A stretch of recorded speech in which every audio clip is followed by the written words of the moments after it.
New year, new takes. Big Sills.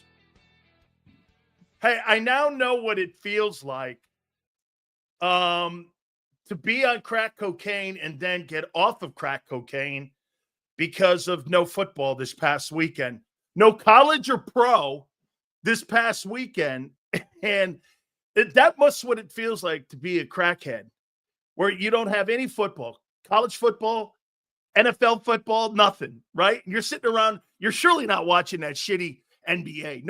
I didn't even know the NBA had an all-star game this past weekend. Oh, and by the way, SNL's 50th anniversary was on. We'll talk a little bit about that as well. Hey, the start of the new year starts today for us. I know that it starts in March, mid-March, for the National Football League. Hey, first and foremost, we appreciate everybody coming aboard. Yes, we got new digs.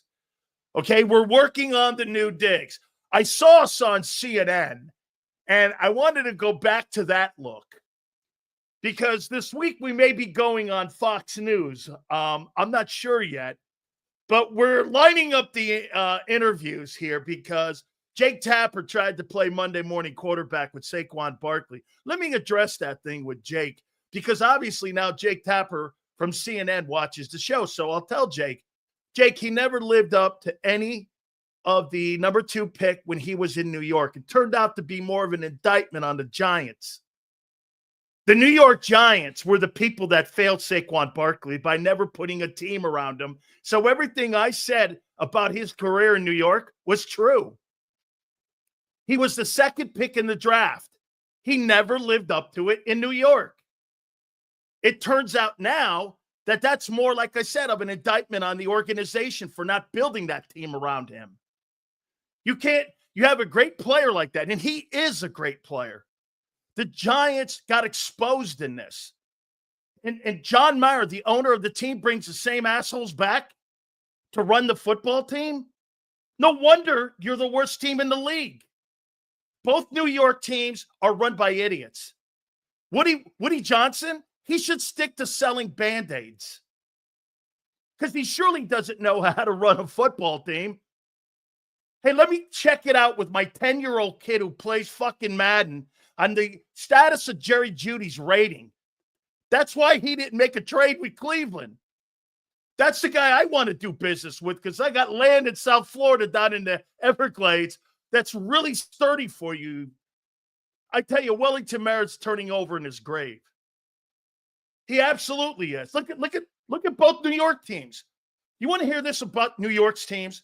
You couldn't put a roster of every single starting player, every player in New York on the Giants and Jets, and you could have them start over any player in Philly.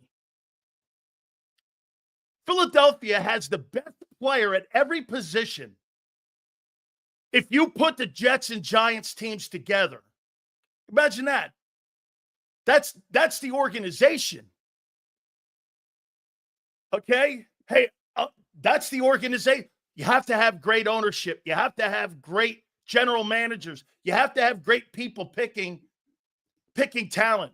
You know, I'll give you – guys. By the way, guys, please hit the like button. All your super chats will go to the top. Thank you guys so much. By the way, Tony Bruno is going to join us today at 4:30. Also, Marcus Hayes is going to join us tentatively somewhere in the show today from the Philadelphia Inquirer. We'll get both their takes from the parade and also from what's ahead here for the Eagles. It's a great weekend for the Eagles. Obviously, the parade on Friday, over 2.5 million people showed up. I mean, it was pretty good. I mean, all that stuff that you saw with the city of Philly showing out for the team was absolutely sensational. But again, now you're back to work here. You know, it's funny. My wife just finished her rugby her rugby season, and she goes, all my kids are gone now. Brand new team. That's what Howie Roseman and Jeffrey Lurie and Nick Sirianni have now because of free agency in the draft. 33% of the teams get turned over every year in the NFL. 33%. In college, obviously, in high school, that's higher because of graduation classes, depending on how big the graduation class is. Sometimes you get the eggs. Sometimes you get the shells. You never know what you're going to get with that group of particular kids. Look what happened last year with the Eagles. They finished up shitty because they didn't have the right group in the building. Okay? Didn't have the right group. Hit the like button. We appreciate it. We got a ton of stuff to hit on today, man. I mean, you know this about us.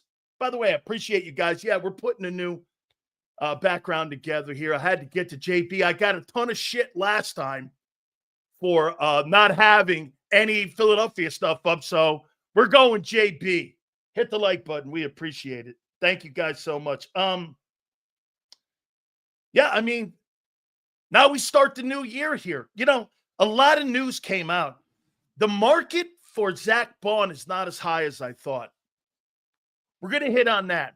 Hey, I thought I would start this off, though, and not to go down the same road about Jalen Hurts. Let me ask you this. By the way, please hit the like button, guys. First 15 minutes of the show is one of the most important. Okay, how about this? So this is not Big Sil saying this. This is PFF saying this. They ended up with ranking the top 100 players in the National Football League.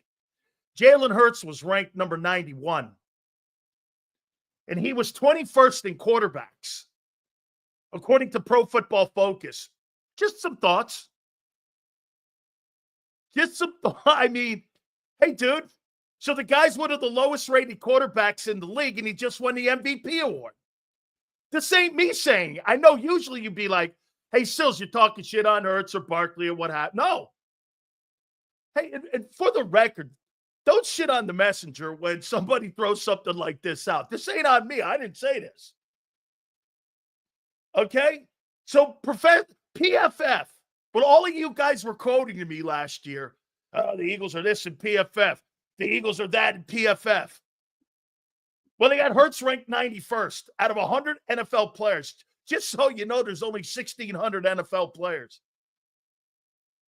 What's your reaction to USA Hockey? Absolutely awesome. Remember, I told you something about Canada. They got great milk. They usually have great hockey, and they got outstanding titty bars. Okay? That's it. Now you don't even have the hockey. Now you don't get the hockey because America beat them 3-1. Fantastic. See, you need an Eagles jersey or you need an Eagles helmet. Get rid of that shitty star. I played for the guys. These are all the teams I played for. You think I put up a helmet for somebody else? We don't do that. Only JB, man. Hey, Sills, on February 17th, would you say the Eagles are going to the Super Bowl, or are there circumstances that need to be ironed out? Love you, buddy. Thank you, too, Ace. Appreciate it. Appreciate the super chat. Okay? Don't tell. Hey, I put every one of those helmets. Hey, the only hat I've ever worn, not Hurricanes or Buccaneers or one of those, or my daughter's hat. I don't do that. Never see me wearing another college or another professional team that I didn't play for. I don't do that. Okay? Here's another, man. The Jersey Maniac, one of the guys from the beginning. We appreciate you guys. Please hit the like button. He proved in the playoffs PFF doesn't matter shit. 91 turned into Super Bowl MVP. Let's go, Sills. Mr. CNN. Yeah, Jake Tapper thought he was smart. So he DM'd me, and I told him, I said, thank you for the pub. He goes, what'd you think of the comment? I go, hey, it's Monday morning quarterbacking, but thank you very much.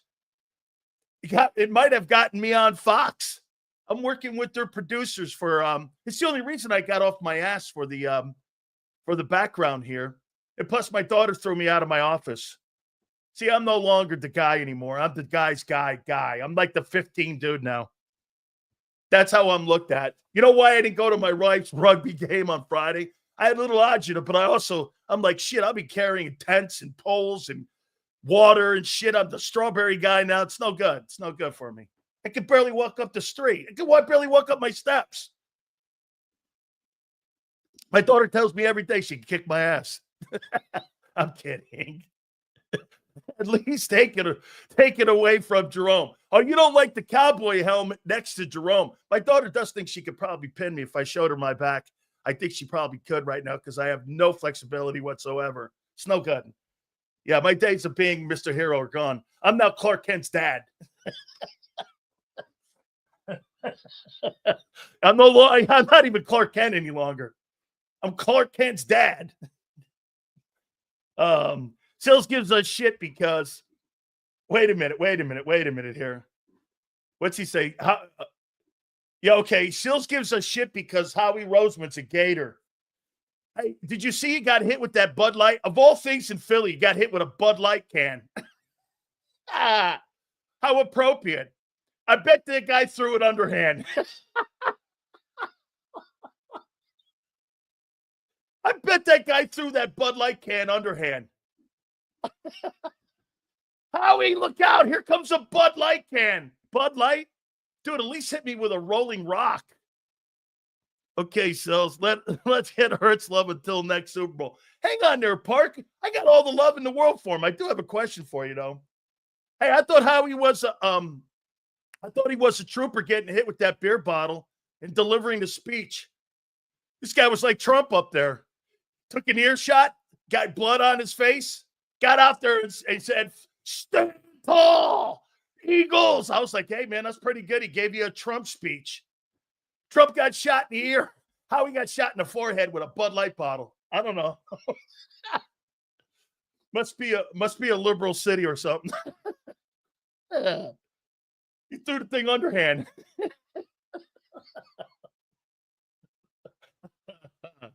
I thought it was cool. That parade was awesome, though, man. All the folks out there showed you how much.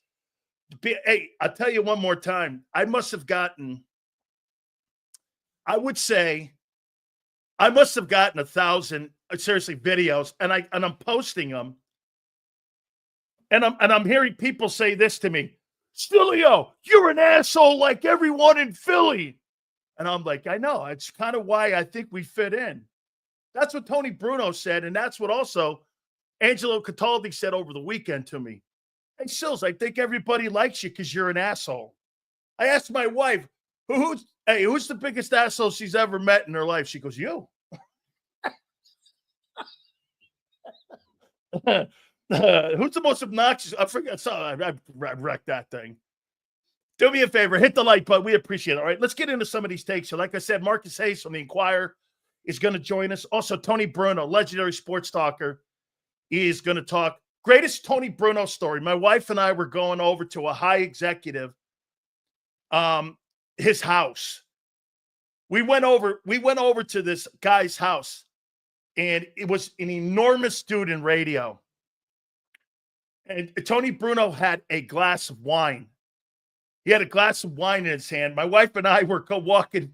He didn't see the screen door. Put this white wine all over this guy's like tan carpet. Destroyed the whole fucking thing. And I go, I think my wife or I said, hey, Tony, you know how to make an entrance, don't you? It was a huge, huge meeting. It was a huge dinner we were having in Los Angeles. Guy threw his wine all over the living room. He didn't know a screen door was there. You know who he looks like, Tony Bruno? He looks like the guy on Breaking Bad. Tony Bruno looks like Walt on Breaking Bad. That's who he looks like. Met 8 Eagles yesterday. And meeting Howie Saturday. Q, outstanding stuff there, Q. Appreciate it, man. Thank you for the super chats. I was going to get into the topics here. Guys, do me a favor. Please hit the like button. Appreciate you guys. All right. So let's start it out with this. Here's some of the things we're going to hit on. We're going to talk about the Commanders. Also, a comment that was made by one of the sportscasters around the country about Jalen Hurts. Some potential free agents that you can look at. Okay, and let's start it with this. What was the most unexpected part of the Eagles in 2024 that shocked you? Was it the 2K from Barkley? Was it Zach Bond going to the Pro Bowl and being an All-Pro? Was it the number one defense in the NFL? Or was it the 2 rookies? What was the most unexpected part of the Philadelphia Eagles' success this past season? What kind of surprised you the most? I like this by Sue here. I like that, Sue. The way they started and how they rolled. The defense, born easily. The failure of Bryce Huff was unexpected. I don't know, man. The linebacker play, says Bob. Big D in defense. Hey, Sills, do you think Saban should come out and eat some crow because it's due to him benching Hurts for Tua, and now Hurts wins Super Bowl MVP? I think, why should he? He won the national championship. Ace, what did Saban do wrong? They went on to win the national championship. What did he do wrong? His team got better. Didn't get worse. I mean, why? Because he won an MVP? He doesn't give a shit the Eagles won the Super Bowl or Hurts won the MVP. Facts is, Tua won the national title. Won the national championship. I don't know. I don't think he owes anything. Hey, I'll tell you, for me, what the most unexpected part of this football team was the defense. I think the way the defense played, I think the way that the defense showed up, I think the way that the defense matured, I think the way Vic Fangio fit in as an assistant coach.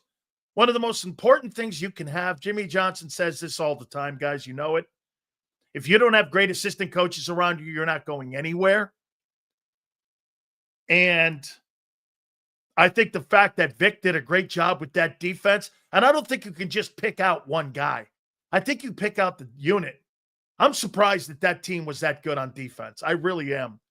That's one of the biggest surprises I've ever seen for a defense and for a unit that got better. You know, the greatest show on turf, that was probably another one I never saw coming. How could you? You have no idea who Kurt Warner was. Okay? I mean, I didn't know who Warner was. So the defense, to me, what's the most unexpected thing I saw? Barkley getting $2,000. I think that was unexpected. Why would you think that? He had never had over 290 carries in his entire career, and he had been hurt 2 of the last 4 years. Where were you thinking that? I mean, he underachieved in New York. Kyle says, for me, Sills, it's the rookies. Rookies playing on that defense. You know, look, I think the Rams had just as good a rookie class, if not better, because they had 3 of them than what the Eagles did. I think the Rams rookie class was better with Fisk and Verts and with Kitchens. They had 3 starters. Made it all the way to the playoffs with those guys starting. And personally, it's only because they had 3. I mean, that's the only reason. I mean, if you're going to line 2 to 2, there's no doubt the Eagles did. But for me, it was the fact that Los Angeles had 3 players start on that football team on defense that made the playoffs. So I probably go with the Rams, but the rookies were great, man. Zach Bond being, you know, the all-pro linebacker, getting the most votes was insane. Guys, do me a favor. Please hit the like button. Give me a total on the likes. Thank you so much for the supers. Yeah, no, I don't think Saban needs to eat any crow. Not at all, man. Coaching improved. It sure did. The coaching surely improved. Yeah, I thought the rookies were fantastic. They were absolutely fantastic this year. Maybe you could make the argument it's probably the best rookie class that Howie has had in about 3 years. Because you got players that look like potential Pro Bowlers. They are keeping Huffs, and he can be developed. Hey, Park, good luck. I do not believe that guy will ever have an impact on your football team unless you put him in a situational pass rushing circumstances on 3rd down. He can't play first and second down. As of right now, Bryce Huff can't play first and second down. That's my takeaway with that. He cannot play on the run. Okay? He cannot. I mean, watch him play. Your eye test tells you that he can't play.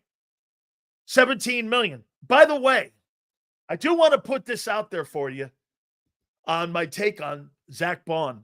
Jan Dotson shocked me. He was solid all year. No, he wasn't. He was a non-factor to the Super Bowl.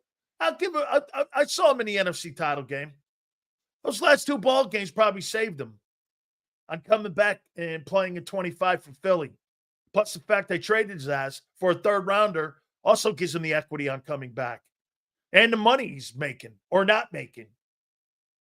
Hey, guys, I came up with the numbers, and they're starting to come out. Zach Bond's not going to get offered $18 million. Zach Bond's market value right now, according to general managers around the league, is $9.7 million. Do you know who the highest projected salary is? It's Josh Sweat at 18.3. Zach Bond is 9.7. Nobody's saying 20 million. So I'm wrong. I thought he was going to be a $20 million. His market value, right? He's not even considered one of the top 20, according to PFF guys, either in free agency. I think it's the linebacker.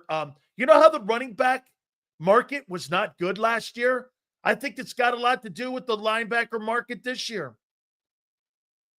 9 points. Hey, I'm shocked. I don't believe it.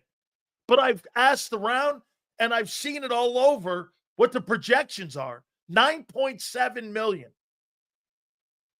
Shit, if you're Howie, I would let him test the market. Maybe it comes in at 7. He's making $1.5 million now. Okay? I mean, this is clearly doable. If the Eagles want him, he'll be back. Give him 10. Give him 11 for a job well done. And then call it. Give him a 3-year deal. He's not getting $50 million. He is not getting, dude, do you know what Khalil Mack, his market value is right now? Here, let me show you something here. I got the projections. I got the projections on some of the people here.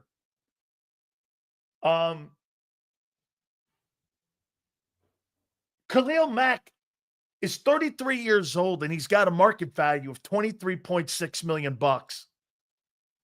He's 33. Zach Bond's market value is 9.7. It's not $18 million. It's true. It just takes one asshole to make it an absolutely horrific contract. Right. Okay? Yeah. I mean, look around. Ask around. This is not going to be a $14, $15 million deal. No way. There's nowhere out there. Let me see if I can find that NFLPA projection. I got an NFLPA projection list.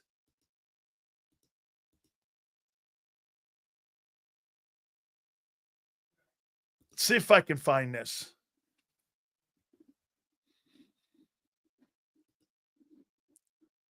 And there's a lot of guys you're going to be shocked that are not going to be where you're thinking money-wise because of here it is right here.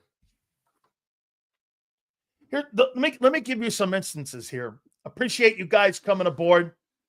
Please hit the like button. We appreciate you guys. This is from the NFL Players Association. So the reason why you get projections on what the market is so that your agent can set up the second, third, and fourth, and fifth guy on knowing where you are. Here's the market value for Stephon Diggs, according to the NFL Players Association. If you want Stephon Diggs, who's a free agent, they give me a full rundown. He's 31 years old, and his market value is $13.5 million annually. That's what you're looking at. Here's T. Higgins. This is a big number. $25.4 million. And he is 26. I'll tell you who's in line for him. I'm just giving you some of the projections on what here. And let me get down to Zach. Here's Hassan Reddick. His market value. Even with that awful season of a year ago where he did nothing, Hassan Reddick's market, because he's an edge rusher, is $11.7 million. So if he gets out in the open market, someone's going to sign him for $11 or $12 million, more than Zach Bond. Okay. And how old is he? He's 30. Let me find one of the Eagle guys here.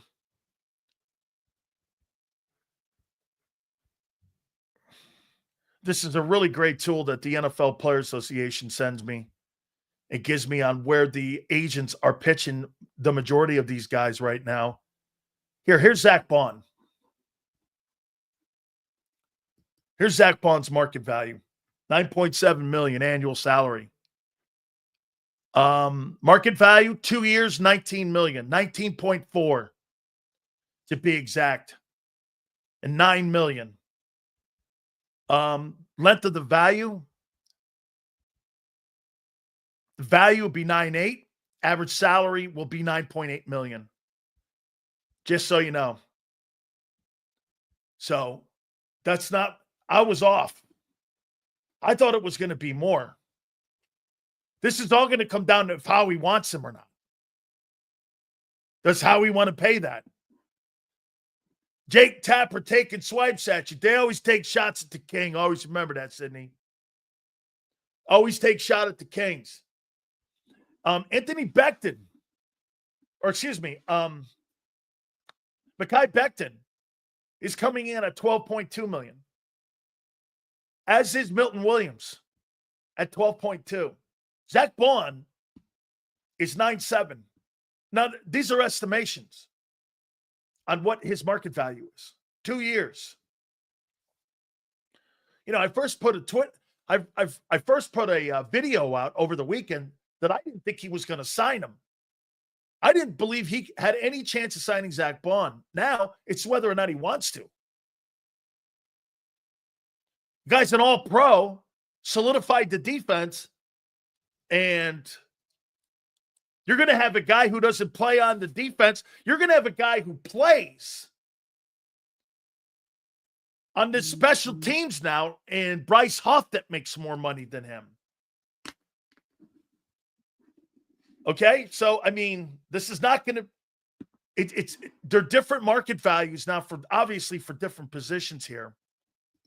We're going to look at some of the players here. We got a topic coming up here in a second about Jalen Hurts. How about this one here?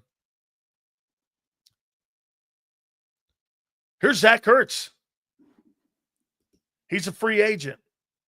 Zach Ertz is at $5.3 million. Man, Zach Ertz back in Philly as a backup tight end to Dallas Goedert, having Goddard and Ertz back, I'd do that in a minute. $5.3 million? I'm interested in that. I'm not asking him to start, right? Here's Mekhi Becton. Mekhi Becton, 4 years, $40 million. Average base, $10.2 million. 4 years, $40 million. Guys, I think because we watch the team so much, we overvalue him a little bit like Jerry Jones does. These are NFL Player Association numbers that are projections on when you walk into negotiations that the guys in front of you and behind you need to know. And we used to always pass information off, and this is why these numbers are credible. Okay? We've overvalued some of these guys. I can't believe Josh Sweat is the highest. I mean, wow, the Eagles are just going to let Josh Sweat walk out the building like that. One of the top 4 free agents out there. I'm trying to find his number and what his signing bonus is going to be. Or again, these are projections. And like you said, could there be a stupid team go out there and end up paying over and overpaying? There always is. Trying to find that number. I'd be interested in J.K. Dobbins as a backup. I'd like that. Look at all these names. They got about 300 names. William Golston he's too long in the tooth for the Eagles, in my opinion. Van Johnson, the guy in Pittsburgh, I'd rather keep Jan Dotson.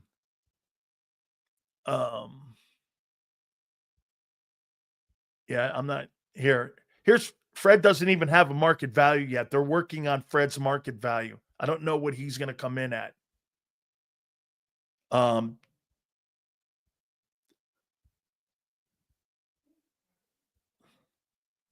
Shaq Barrett.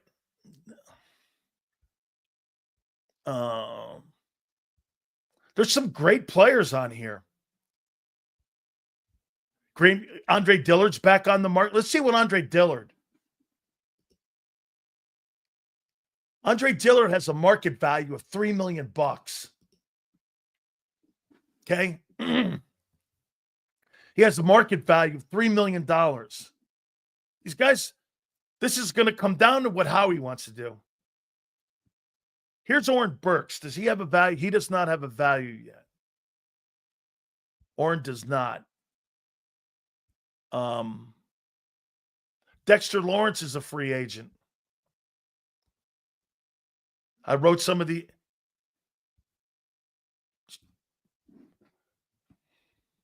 I'm trying to find Isaiah Rodgers has a $2 million market value. I'd keep Isaiah Rodgers.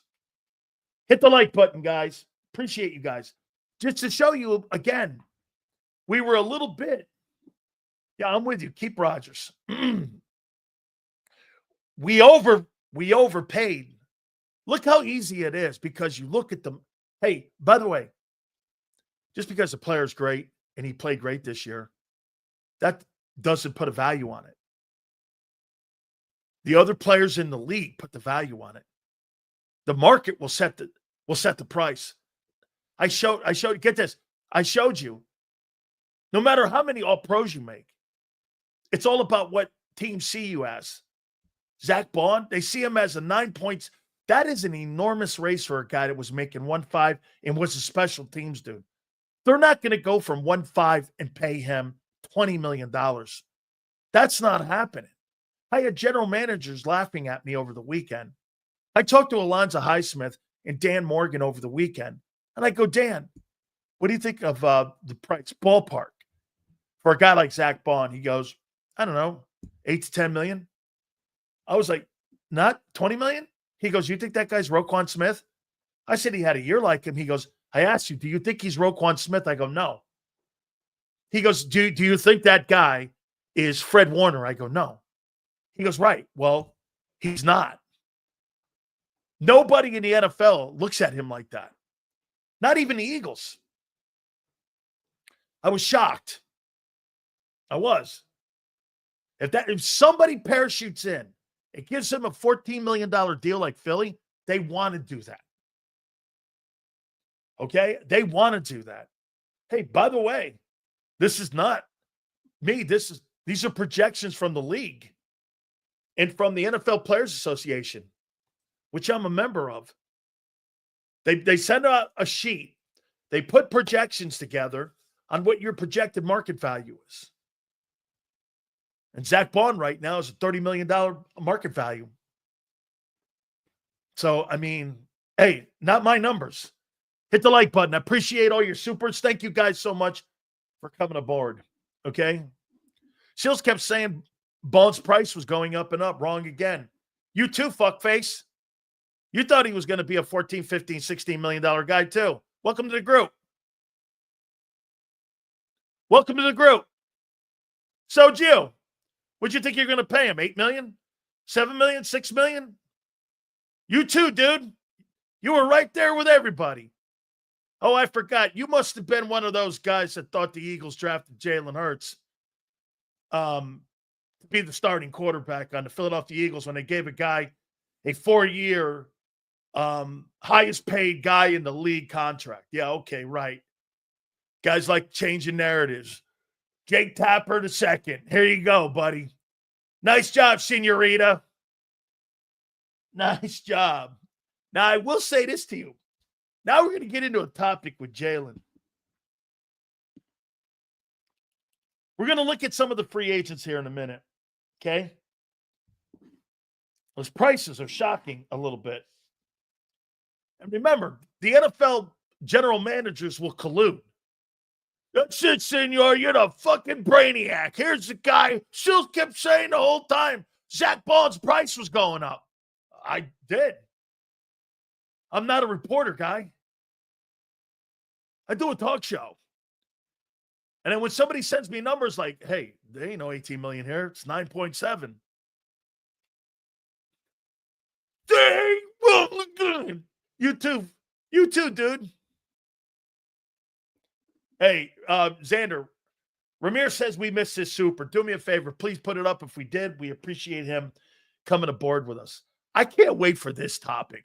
Hey, you see your boy going around now? Jalen Hurts now, TV star now, you know. Too bad PFF doesn't think shit of him. Any chance of Zach turning into Devin White? Dude, that guy had 20-some-odd weeks of great football. Devin White looked like a cheeseburger the first minute he got here. Okay, he looked like a cheeseburger. I mean, he didn't even go to Brazil. That's how much they hated his ass. Okay. Let's see this movie star Hurts. Man, with accolades and everything. Let me ask you if this narrative has changed about your boy. Hey, by the way, congratulations. Got to give it to him. Doing the TV sit, good, you know.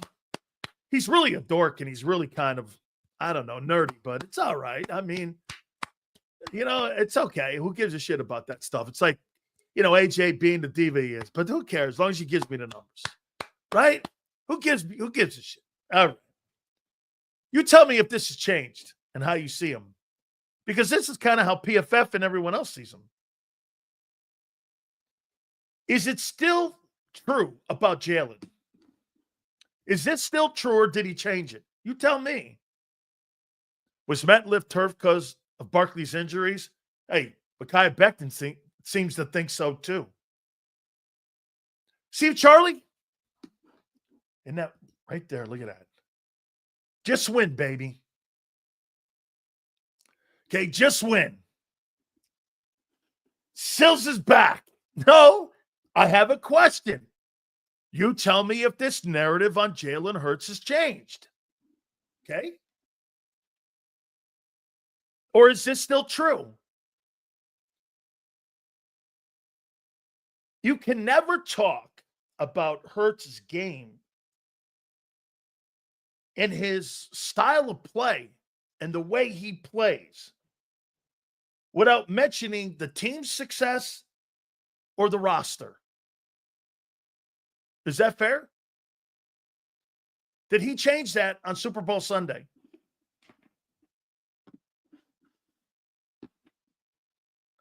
Did he change that?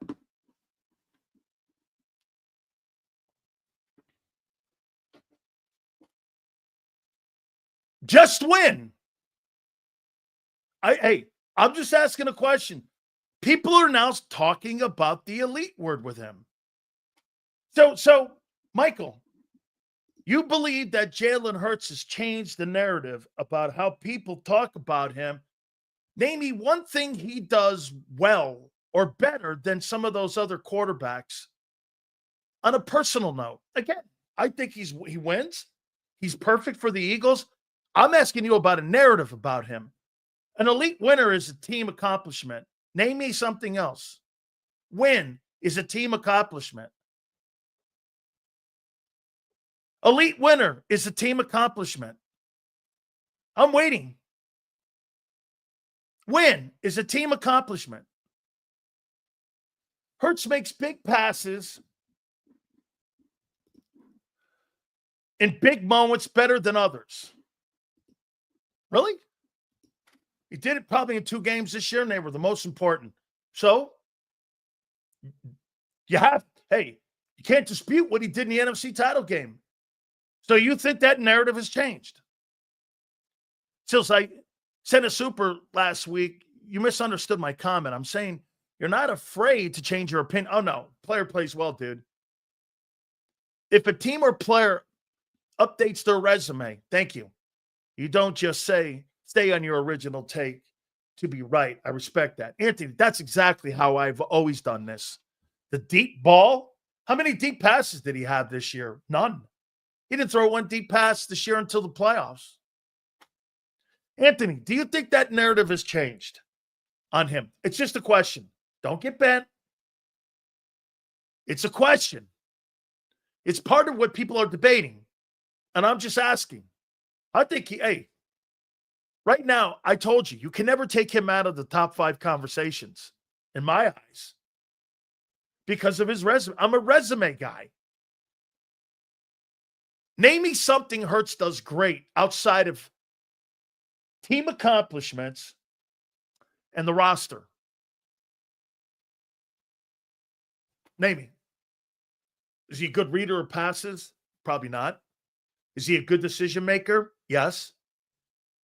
What else? Is he a good leader? Yeah.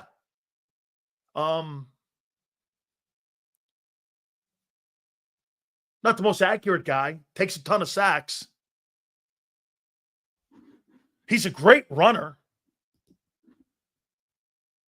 I think he has the ability to be a good passer. Okay. That's kind of what Eric Allen said last week. By the way, I'm talking about what others are saying now, and I brought this topic to you. Has he changed that?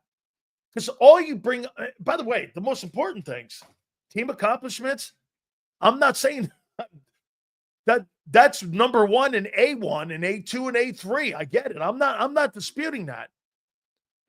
Kurt Warner summed it up perfectly about Hurts.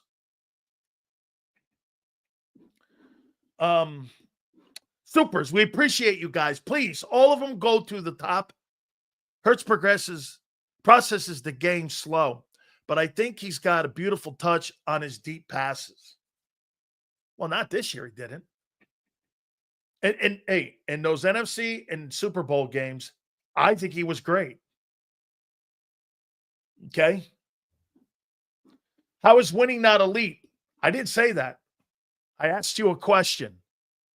Can you talk about Hurts' game without team accomplishment or the roster? Name me one thing he does better than any quarterback in the NFL that's not related to the team or the roster. Team winning. Name me one thing he does well. It's a question. I'm not indicting him. The deep ball, okay? Your passing game was 31st. Love Hurts, Air Jordan. I saw that. Dope. Okay? I did. Great runner. I think he picks his times to take off. How about this, senor? He probably takes off his time to a little bit. He probably picks his time better to run than what Lamar did. How many times in that game did Lamar not run against the Eagles when he had the opportunity to? Xander, I missed 2 super chats. I apologize, guys. Do me a favor. Please hit the like button. You guys are great. He makes better decisions than others, i.e. Josh, Lamar, that wins games in Super Bowl. Wins games is a team accomplishment. I'm talking about individually, and I'm talking about his game. Him personally, his physical skill set. He is good, not elite. Number 5 is where he belongs. That's where I am with him right now, Wilson. Because I think, get this, Wilson, I think he's the perfect fit for what they're doing now. As long as that narrative doesn't change and the running back doesn't get hurt and the O-line is intact, they're going to be formidable and tough to beat. See, when you talk about Lamar, you talk about Lamar's game. His passing, running, his ability to he's 10 times more electric. Okay? And winning, for the record, again, it's a conversation here, folks. Jalen has accomplished a lot and changed a lot of people. He changed my view. I got him in the top 5. I'm not shitting on him. He throws good dimes passes when needed. Okay? You can debate that and say that Park's true. Sills, they didn't want to do it all year because they didn't want to do it because they didn't have to do it. But when they needed him to do it, they did it. Is that a fair and true comment? Yeah. Yeah. But I don't think that that's changed. And that's why people even have a debate. Let me show you something here. How many people are shocked that Patrick Mahomes is not getting killed more? I mean, like the post-Super Bowl comments, like Mahomes isn't getting killed at all. Oh, well, it's like scratched off to a bad game. I'm like, he got fucking destroyed. But like, you know, they just pass off Mahomes. And they went like this. Yeah, you know, it was a game where their worst game in 5 years. Dude, you can't have your worst game in 5 years in the Super Bowl. He got fucking destroyed. Hurts is the best at moving the chains. Run past Sills. Might be. Might be. He's not to get this. It's totally the best comparison for Jalen Hurts is the Tom Brady, Aaron Rodgers one. And you know who's Aaron Rodgers? Lamar Jackson. Lamar Jackson is this modern day version of Aaron Rodgers. And Hurts is starting to turn out to be a little bit at the beginning stages of Tom Brady.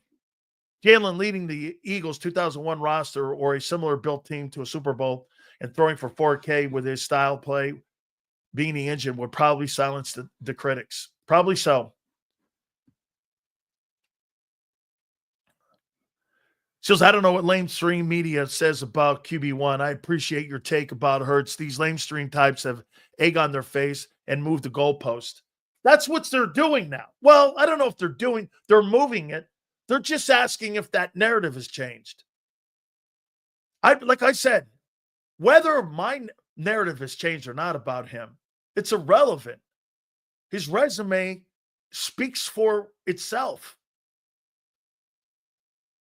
You know, I'm not like John McMullen that goes, well, you know, Spagnuolo sucks and so does Sean McVay. I'm like, what are you talking about?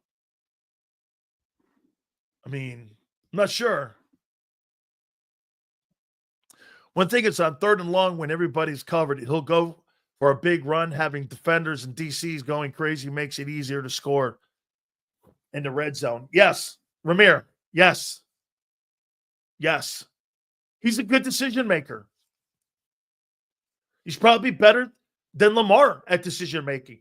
His mom got on his ass in that Ravens-Eagles game. Right? I mean, right? So, but that narrative about Hurts, we'll talk to Marcus Hayes about that. We'll talk to Marcus Hayes and we'll talk to Tony Bruno about that.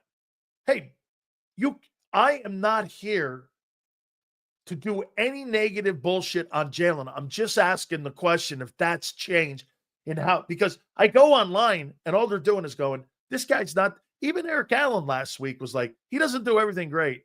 Or no, he doesn't do anything great. But he does enough and he's good at everything. Okay. Okay. That's a guy who works in the Raider organization. He's an Eagle Hall of Famer. Not me saying it. Look, man, congratulations to him. I'm just, again, asking that question if that's changed. Seals, winning is what matters. You seem to discount Jalen Hurts' success. I'm not discarding it. I told you he's in my top 5 now because of the team, but cut Allen and Burrow a break due to their team? Yeah. They don't have a good enough they don't have the organization that the Eagles are, the Bills and the Bengals. Would you, Bob, are you under the impression that the Bengals and the Bills have the same roster? Bills still have to cut $45 million off the salary cap. Jalen Hurts is clutch in big games. You just can't quantify it. Okay? I'm not dispelling this. Not. Let's see. Samuel Sills. No, but the narrative Brady didn't change until the 7th Super Bowl when nobody has changed for Jalen yet. Brady won with special. No, the narrative with Brady was he won with special teams and a defense. That's what the Brady narrative was. I mean, do you ever remember Brady being sensational in a Super Bowl win? The Rams drive that he won the Super Bowl with against the Rams? Tom was boring. Jalen's kind of boring. It's okay if you win. And you're in title games. Who gives a shit? Does Jalen get a break for the 2021 season? In my eyes, not the 21-23. That's the Joe. 2023. 2021 is his rookie year. I give every rookie a look. Jay Daniels is going to have to show us this coming season how great he is. Okay? Right?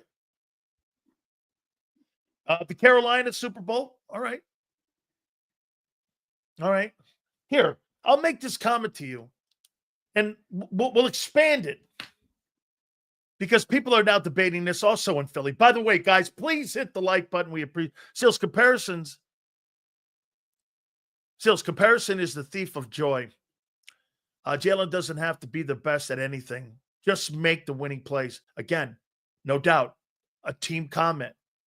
In the end, the guy that throws for 29-03 is a Super Bowl champion and Super Bowl MVP. No getting around that. And thank you for the membership, TP. TP, you're not wrong. You're not wrong. Here. How many people believe that Hurts is the greatest quarterback now in Eagle history? See, I don't. He's the most accomplished quarterback in Eagle history. I made the comment to you. Dan Marino is the best quarterback in Miami Dolphins history. But a guy who threw the ball 14, 15, 16 times during his era, Bob Greasy, is the most accomplished. Nobody would ever confuse Greasy being better than Marino. Okay? So there's two conversations. He's not the passer McNabb is. Is he a better decision maker in game? Probably. Is he a better leader? Yeah. Is he a better talent? No. Does he get more out of his ability than what McNabb did? By far. You see, here's the difference between McNabb and Hurts. Hurts gets 100% out of what he has to offer. McNabb, probably in his career, gave the Philadelphia Eagle fan base and the organization 85% of what he could have been. Hurts gives you 100%. Would you not agree with that? Would you not agree? Because they're comparing now McNabb and Jalen Hurts. Is that Jalen gets more out of what he has as a skill set. And we've seen this all the time with athletes. And McNabb probably gave you 85%. Right?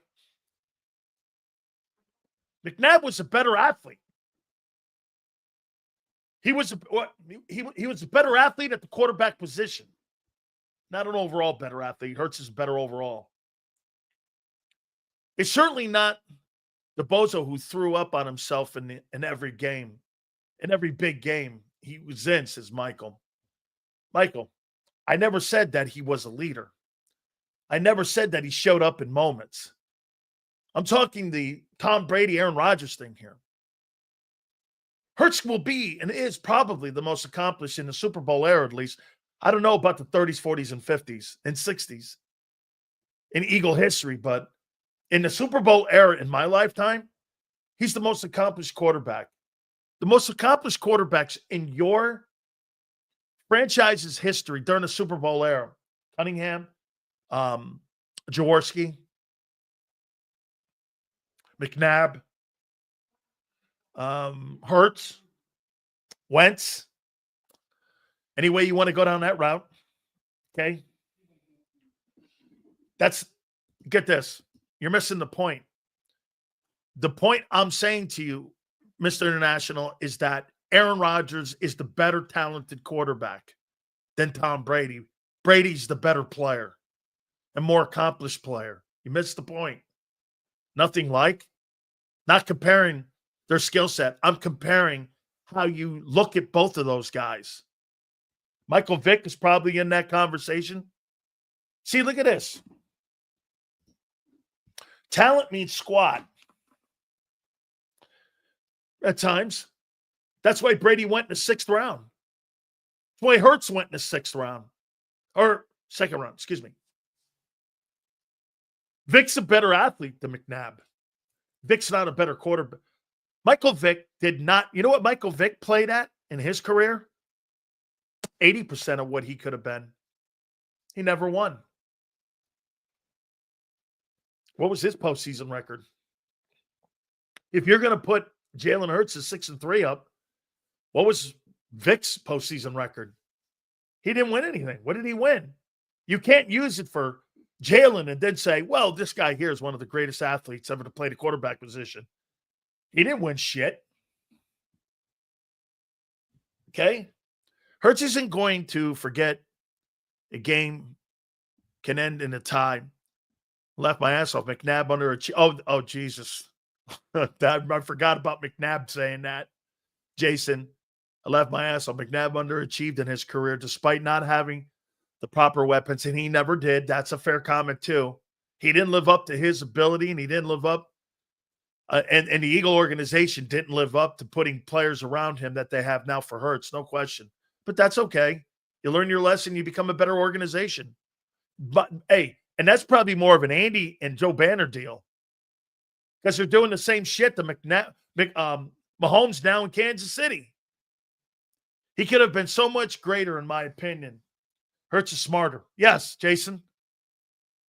Yes, I agree. Hit the like button. By the way, bottom of the hour, we're going to have either Xander. We're floating this around, though, or we're going to have Marcus Hayes from the Inquirer.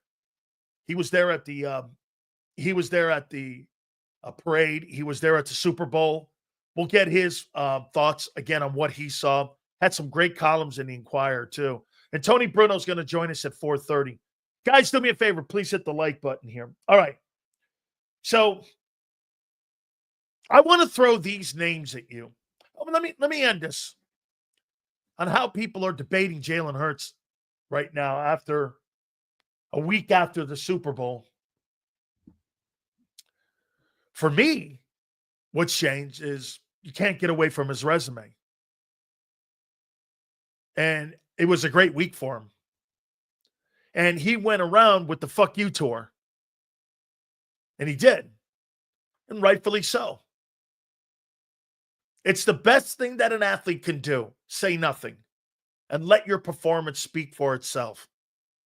Now what you have is people coming back and they're going to start forming their opinions again, saying that Jalen Hurts. Here's the new narrative. You ready? Jalen Hurts is clearly the benefactor of having a really great general manager. And if he didn't have the general manager, that football team would be nowhere. And the most valuable player on that team is the GM. Hurts could never go to some place like Buffalo and win. He could never go to places like that. That's pie in the sky conversation right now. That's not a reality conversation. Okay, well, if he was playing, well, that's the political talk. Well, if he did this and he did, well, that ifs, ands, and buts have no bearing in football. You can't change history on what a guy's done in his accomplishments. That's right. Trey goes, Sills, Hurts has a fucking ring and an MVP ring. Yes. So you can have all these debates, but it all comes back to this. For me, guy like Nick Wright is going to try to spin this thing to where Mahomes had a bad game. Bro, you can't get killed in Super Bowls like he has and forever have me say that you're in the conversation with Montana and with Brady. In my take, I think Patrick Mahomes, I think he took 4 or 5 steps back in my attitude about him on being one of the greatest of all time. And I'm talking top 3 guys. Would I put him in my top 3? No, I wouldn't. I would not. He didn't get killed at all for that. He got annihilated. I never saw Tom Brady play a shitty game in that game. I saw Tom Brady down by 28. You know what he did? He got it going again. Got it going. With the lesser roster. Came back and won. I've never seen that guy do that shit. I'm not saying he's not a sensational ball player. But when you start comparing to Brady and Montana, we're not comparing to Joe Flacco and Aaron Rodgers. Those are 2 different dudes. It's the Brady and Jordan conversation. Okay? I agree. 2 Super Bowls, Mahomes was terrible. Dude, he was horrible in it. I mean, he got blown out. Kyle's got a great comment here. Mahomes is like Elway. Elway was 2-3 in Super Bowls. Hey, Kyle, it would not shock me if the Kansas City Chiefs and Patrick Mahomes, when everything is said and done, that he's like 3-3 or 3-4 in Super Bowl play. It would not shock me. As of now, Mahomes, Elway, can that change? Yes. Yes, put a team around Mahomes like they did Elway with Terrell Davis. Okay? I mean, on Mahomes, did anyone see the report that Todd Bowles was sent a text by someone during the Super Bowl who said, Fangio is running your Super Bowl defense? And Bowles responded, yep. I saw that. It was the cover 4. That's what Todd Bowles runs. That's exactly what happened. Got that down right here. Slagger. Good pull. They went with the Todd Bowles defense. And the Eagle players, they performed it to a T. Absolutely true. Okay? No, exactly. I know. I text Bruce Arians when I saw that comment. I said, do you think that Vic Fangio ran to cover 4 and ran Todd Bowles a style of his defense? He goes, yeah, it looked exactly like it. That's how he stopped him in the Super Bowl. Hey, there's nothing wrong with that. What defensive skill set? That says a lot for the players, too. That says a lot for the players. Use Todd Bowles' defense. Would we not agree, in the last 3 years, Todd Bowles has had the most success of any team against the Eagles? Is that a fair comment? Would you say that's true? In the last 4 years, we'll say 4 years, that Bowles has had the best success against the Eagles, right? A good coach like Vic analyzed what worked and what hadn't worked against Mahomes. Vic did his research, and the players performed it. Absolutely. Marcus Hayes will be at 5:30. Fantastic. That means Xander will join us at the bottom of the hour. Guys, do me a favor, please. Give me a total on where we are with our likes. We appreciate you guys coming aboard. Great week for everybody. Was awesome last week. Thank you guys again. I appreciate it. Let's see where we are. By the way, my phone is still blowing up. My phone is still blowing up. Yeah, okay. Xander answered him. Okay. Good. We'll get Xander at the bottom. 160 in the first hour. Not bad. Keep it up, guys. Okay. Stills, Ronnie Turcotte, the jockey for Secretariat, he knew what to do and what not to do. Secretariat was a star, but needed Ronnie to win. Hurts is our Ronnie Turcotte. Just enjoy the ride. One of the greatest scenes of all time. Turcotte's coming down Belmont, and it was so quiet. He had never been on a racetrack before, and he was so quiet. He could hear nothing. He could barely hear the crowd. He had a turn, and he looked. He was 33 lengths ahead. Records that are still standing. That was in 1973, did that. 53 years ago. He still owns all stake records, Secretariat, to this day. Belmont, the Preakness, and also Churchill Downs. Still a record. It's incredible. Mm-hmm. So, is the blueprint to stop Mahomes cover 4 with a solid? Yes. Q, getting home with your 4 guys. That's the key to this. Getting home. The key to that Super Bowl, in my opinion, for the Eagles was that you didn't blitz. You didn't have to blitz, and you didn't have to put that defense in a bad position one time. I mean, you just didn't. You didn't have to do that. And that was the key to that Super Bowl. What's the front 4? Absolutely. People are sending me pictures to this day about last week. Fangio starts as a cover 4 as his base and shifts over to 6, 8, and 2 and some other occasions. And he does a lot of that Mad D post-snap. He had a wonderful year. He is truly one of the best coordinators I've ever seen. Okay? The difference between the Seahawks versus the Eagles is the NFL believes Seahawks was possible. And the Eagles never got the respect until they won. You guys have forced respect. You forced it. You know why?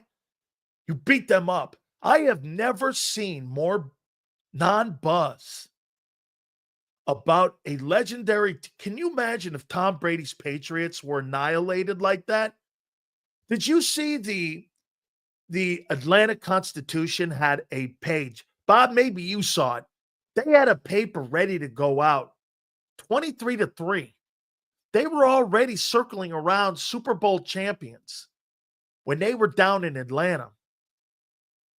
And they were already printing newspapers. Can you imagine if Brady ended up getting murdered like that? I've never seen anything like it. I can't believe nobody's killing Kansas City and Andy Reid's game plan. Andy Reid was not prepared for that game. He wasn't. It was his worst coaching game that he's had. Steele, do you feel that Vic deserves Assistant Coach of the Year over Ben Johnson? Denny, I'm a defensive guy, so yes. But it's an offensive league. Okay, the offensive guys are always going to bleed dry the defensive-minded guys. You know, as great as a job Vic did, it didn't matter. I mean, the guy had the number one offense in the NFL, number one passing game in the NFL. I mean, he put up over 500 points scoring. He ends up getting the head coaching job for the Bears. And for the record, Vic's not even mentioned in the conversation. Seals, the Eagles should send a fruit basket to all the soft players in Miami's defense, especially Howard and Ramsey. I said the same thing. It's embarrassing. No wonder. And get this, Sean, they're still soft. They're still soft. Okay? All right. That narrative is going to hang around. But one more time for me. You can never mention Jalen Hurts' game without his team or his team accomplishments. You know what I would turn around and say? I would do this. Team accomplishments and roster. What's the problem? Well, you know, he does put up big numbers. Okay? Well, he doesn't throw the ball like Joe Burrow. Okay? Well, he doesn't run like Lamar. Okay. You win. What else does he have that they don't? Well, he's only good because of his team. That's lame. You can't say that anymore. You know why? So if I put a talented roster around you, are you going to throw the ball 40 times or 39 times in a game like John Harbaugh has Todd Monken and you doing it in an AFC title game against Kansas City when you know full well that's not how you're going to win that game against that guy? I mean, or Josh Allen. Josh Allen, they still got to cut $45 million off the payroll. They're not going to be making free agent acquisitions. They can't. They have no money. Okay? Well, Josh doesn't have the team. And this has been my narrative. Well, that's not Jalen Hurts' fault. That's like saying, hey, Jalen, I'm going to penalize you because Alabama gave you a scholarship. Instead of you playing at Ole Miss or Mississippi State like that, you weren't good enough to go to Bama. I'm going to penalize you for that. Well, or Josh Allen going to Wyoming. Okay? That stuff has ended. But this is what folks are going to start saying now. You know, you can't say this without team accomplishments. And I'm like, well, dude, since when is team accomplishments? You're trying to quantify another argument against him when there's not one there. This is kind of what Nick Wright is saying. And I'm like, so I threw this off of you guys. And I'm like, I don't know, man.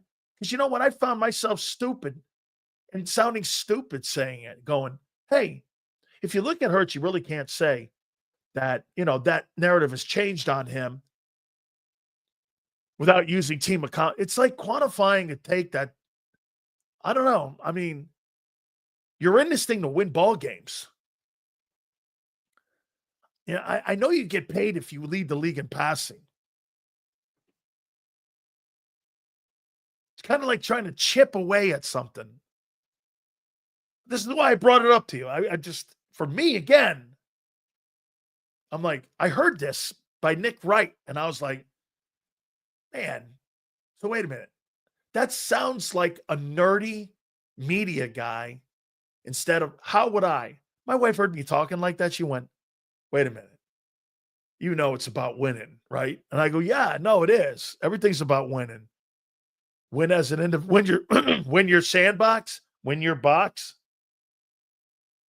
Play for championships. Yes. Ravens have had a team, including this year, probably their best roster and couldn't get it done. I don't think that was their best roster. I actually think their best roster was 2 years ago. Not this past season, the year before. I don't think that defense was as good. Okay? I don't. I think offensively they got better. I think Flowers was better. They lost him for the playoffs.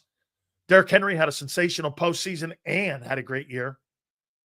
You know, for the numbers, I mean, at the end of the day, Derrick Henry was only outrushed by 39 yards.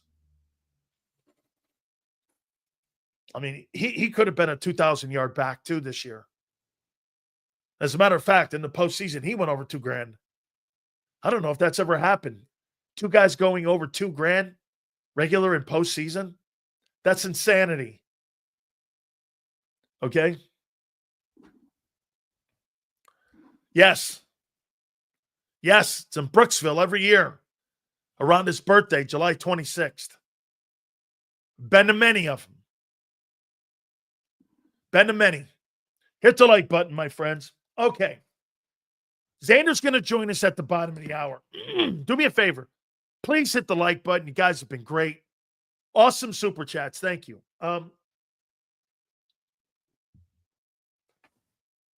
Here are 10 guys that I wrote down that are going to become prospective free agents that could potentially help your team. Would you be interested? By the way, we will have Marcus Hayes at 5:30, and we'll have Tony Bruno at 4:30. All right. This is a preliminary list that I've put together here. All right. Big Sills players that could potentially help the Eagles this offseason.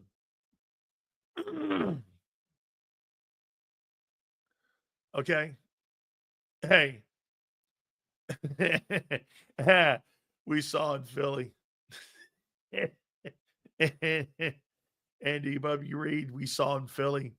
Will not run the ball. Has no solution if his first plan doesn't work. Matt D, you sound like Angelo. I like it. All right. You tell me if you think these players can help your team this year, or if you'd be willing to go after them. Like I said, I want to set the market here for you guys. Okay? Zach Bond's market value is $9.7 million. And he's looking at a 2-year deal. According to the NFLPA, could somebody please understand that this is from the league? This is what agents are looking at. I think 9.7's wild too. I think 2 years at $20 million is wild. I absolutely do think it's wild. Josh Sweat is at 18.6 per year. Becton is at 10.2. Okay? And Milton is at 11.3 or 4, I think I saw. Hey, I'm with you. But I've not seen it anywhere else or anyone telling me that he's going to get $18 million this year. That's not happening. Hit the like button, guys. All right. Khalil Mack. This is off the Big Sills preliminary list of potential players that could help you. There's a problem with Khalil Mack. I still think he's productive. I'm asking a question here. Edge rusher. 23.6 is his market value. He's 33 years old, and he's ranked the 6th best edge rusher that's going to be a free agent in March. Would you be interested in him? That's a little too pricey, and we're now getting into the area of 33. Boy, could that just be a retirement paycheck that we give him or that the Eagles give him? That's a little too high risk for me. And the money is way too high. And Bryce Huff soured that because the money I got to still pay him. He's still productive. He can play. But I think that number's too high. This is a market value that I'm showing you. I think his age and him being 23.6 is just too much trademark and too rich for my blood. When I've got young players like Jalix Hunt and Nolan Smith that I'm trying to develop. Khalil was pretty good this year. Okay, he was a good football player. But that's a little too rich. How about DeMarcus Lawrence? His market value is 14.5. Edge rusher. He's 32. I think he's been a good player. I don't think he's been a sensational player. I think he's been a really solid guy. 14-2 at 32? I don't know. It doesn't seem like to me that I'd get value out of that. He's a good football player. And you'd be replacing Sweat with him. He's 32 years old. You know, probably pass because of the money and his age and the injuries. Did Troy Aikman receive the same type of scrutiny as Hurts? DC, they never, ever mentioned when the Dallas Cowboys were talked about or still talked about. They don't mention Aikman in that conversation. They mention Emmett, Michael Irvin, and the O-line. Troy gets no respect. You tell me. Guy's got 3 Super Bowl rings. Does anybody talk about Troy Aikman being one of the most important factors on that football team? No. He's never looked at in that light. You rank it, Emmett, Irvin, defense, shit, maybe even Jimmy. So when you say, has he gotten the scrutiny? Troy never got the respect. Isn't he in the hall, says KJ? Yeah. Yeah. Fans never gave him. Dallas Cowboy fans think Tony Romo's better. Jerry Jones thinks Tony Romo's better. He so much has said it. You know why Jerry Jones likes Tony Romo over Troy Aikman? Because he found him. Jerry had nothing to do with the signing of Troy Aikman. The previous regime of Tex Schramm and Gil Brandt and Tom Landry had already earmarked it at the Cotton Bowl that year. And then when he ended up getting fired, Jimmy agreed. And they kept Aikman. Don't you remember what Jimmy did too? He still drafted Steve Walsh as a supplemental pick in the first round. I mean, here's another guy on the Big Sills list. Please hit the like button. Dre Greenlaw, 27 years old, $6.7 million. Zach Bond, Dre Greenlaw, Nakobe Dean. Damn. Oren Burks. 6.7. That's his market value. He's coming off an injury. Man, he's a good football player too. I mean, I like him. Big Dom says no. I think maybe Big Dom would have to take the juju off him. I like Greenlaw. I'd keep an eyeball on that because market value is $6.7 million on him. So you put Zach Bond, Nakobe Dean. And by the way, you don't know what Dean's doing because he's not back for the first month of the year. It's going to take him a little time to get rolling after his knee injury. This guy had a big-time knee injury. When you want a big-time ball player in there, Dre Greenlaw, Zach Bond, your starting backers heading in to the upcoming season sounds sweet, doesn't it? That sounds sweet. So your inside would be Dre Greenlaw, Zach Bond, Jalen Carter, and Jordan Davis. Them dudes are going hunting. Wow. And it ain't pricey. Here's the next guy. This one here is probably too rich. But Xander, what do you make of this one here? Najee Harris is going to be a free agent. It's $8.2 million. You imagine having Najee Harris and Saquon Barkley running the football for you. Harris has had a grand every year he's been in the league, and he's only 26. So you run Barkley and Najee Harris in your backfield. Hey, let's see what Najee's done in his career. By the way, I don't think he's going to get 8. I think he's probably going to get somewhere in the range of 6. $6 million for a guy who's had 1,000 yards every year he's been in the league. Averages 4 yards a carry. 1,200, 1,100, 1,100, 1,100. This guy's got 4,300 rushing yards in his 4-year career. Take the load off of Barkley, and you'd have a dual threat. Hey, Barkley, if Barkley gets 1,500 yards and the other guy gets 6, what do you care? You still came out and you saved Barkley.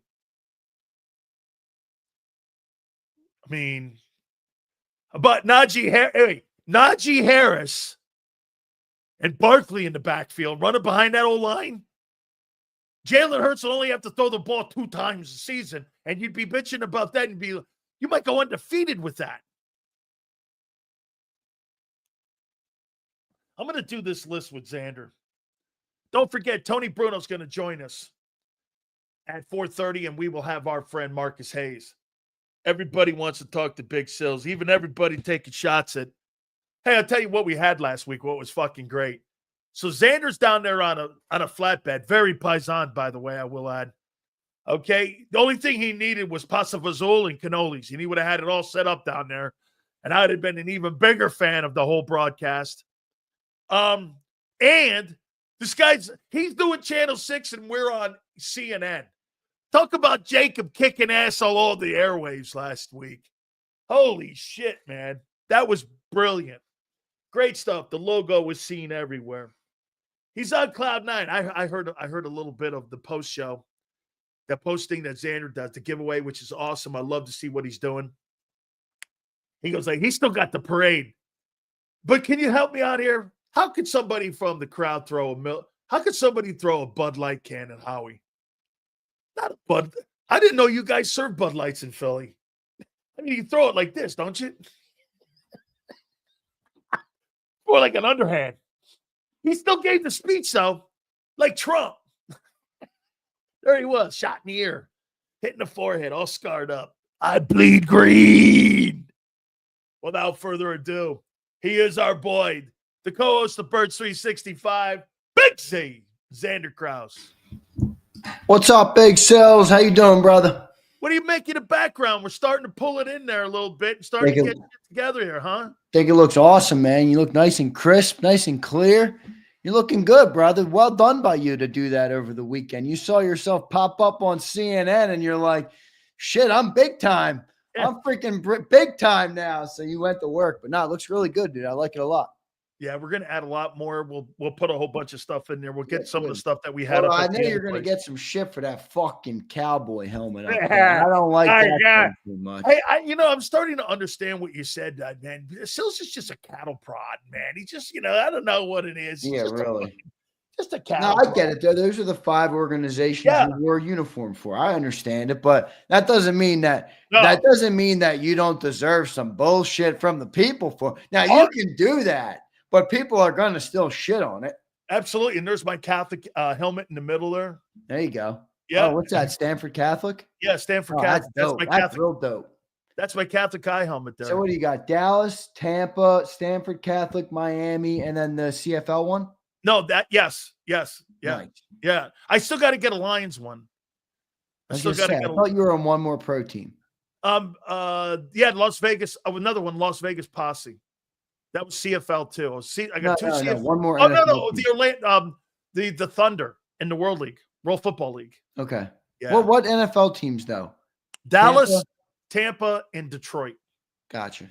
Yeah. Those 3 so places. You're like Gary Cobb. Didn't Gary Cobb have all them? No, Gary Cobb and I. Yeah, Gary Dallas and Detroit though. Yeah, Gary Cobb. I was in the. So he comes walking over to the locker. because we both went to Stanford, I thought it was really cool. Dallas put the locker right next to me. He comes fucking walking in. He looks at me. He goes, "I'm leaving." I go, "What happened?" He goes, "I got traded." I go, "Where?" He goes, "Philly." And I go, "Philly? Holy shit." He goes, "Yeah." Buddy Ryan, or I guess it was Buddy, traded for him. Shame you didn't play in Philly. You would have loved Philly. I was so close, but Jerome fucked that up, man. He had a horrible night. Philly's legendary, bro. Philly's a legendary place. It's a legendary city. It's a legendary place, as evidenced by the unbelievable showing on Friday. They flew me in. They put me up. I had a contract in front of me. You guys were playing Monday night against the Giants. Jerome fucking laid the biggest egg you can imagine. I'm walking in and JB's introducing me to Buddy again. Buddy Ryan turns and looks at me. He's so fucking pissed off at Jerome. He looks at me and says this. I got the general manager of the team. I got Jerome standing next to me. And Buddy's in front of me going, "You think I want another one of you motherfuckers around here? You see what that fat piece of shit did on Monday night?" And I'm going like this. I looked at him. I believe that. Jerome looked at me and I go, "You mother." And the general manager had the papers in his hand and he put his head down. I got on a plane and I think San Francisco and Kansas City were looking at me after that. Yeah, it was, oh my God. That was in season too. I would have joined the team right there. They flew me in, but Jerome, he was so awful that night.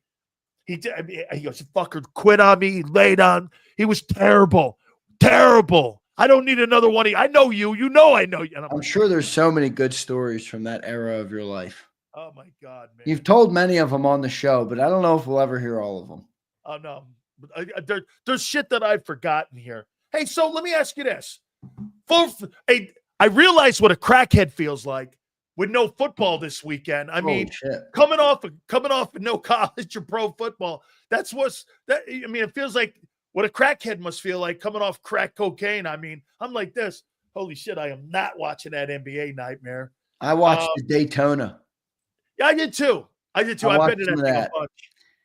Yeah, it's tough, man. Holy shit. And I'm not a TV guy. A lot of people are TV guy. They watch TV or movies or something with their family or whatever. I've never been that guy. I never liked them that much. I've never cared to. So football is kind of my thing. I like hockey too. I really enjoyed that game they have, USA and Canada. That was a good one. But brutal. Absolutely brutal. I might be pulling a Jeff Kerr and just kind of running back the season every Sunday and watching one game at a time, and then watching some NFL Network I was already watching the NFL Network today, Packers Lions earlier in the year. So I was watching some of that, but no, it's brutal without football, man. I'm a football guy. How about this, man? I got some information on Zach Bond and some of the projections on price tag. Some of those numbers are what it is. I think we're going to be in play for some of these dudes. I had to check a couple guys. I checked out New England and I checked out Carolina, obviously my two connections. Right. And I said this, I'm getting from the NFL Players Association, Zach Bond's market value is $9.7 million over 2 years. And they're like, yeah, the guy that's on that roster right now that people are going to be throwing money at is going to be Josh Sweat at 18.3. Yeah. I'm like, 18.3? Yeah, I knew that. I figured that with an edge rusher. And that's kind of what Sal Palantonio said. How about this one here? Mekhi Becton is 10.2 at $40 million. 4 years? I'd sign that deal tomorrow. I wouldn't blink. Okay. 25-year-old guard. That was the reason you ran for 2,500 yards this year at $10 million a year. I would close my eyes and sign that contract. Milton's 11.3 annual. Milton's going to get a lot more than that. I'll guarantee it. People overpaid. That market's going to be deeper. The linebacker market is kind of what's shocking me. The linebacker market is the one that it's possible Bond gets pushed down because of that linebacker market. The D tackle market, dude, they're going to pay. Remember, a lot of these projections are coming off of what Milton has done, and he didn't have a full-time starting role in Philly forever. So his market's going to be low. He's going to get close to 20 million. He might get more. John thinks he's going to get more than 20 million. No way. Milton. Oh, Milton. Yeah. Okay, Milton. Yeah. Milton. Yeah, Milton. Yeah, Milton. Yeah, those two guys. Some of the lists that I've seen. I mean, I've seen Zach Bond down in the 30s. It's some list for free agency. Yeah. I mean, I go on Spot Track. I'm a premium member on Spot Track, and I use some of their stuff, but they're not. It's never perfect. I mean, I have to acknowledge it's never perfect. So, but I went on and looked, and this is where bad teams hurt good teams. That's right. Because this is their valuation, and if everybody was a good team, their valuations would probably be correct. But when you have, like right now, it says the calculated market value for Zach Bond is $9.7 million a year, 2-year, $19.5 million deal. That's not going to happen.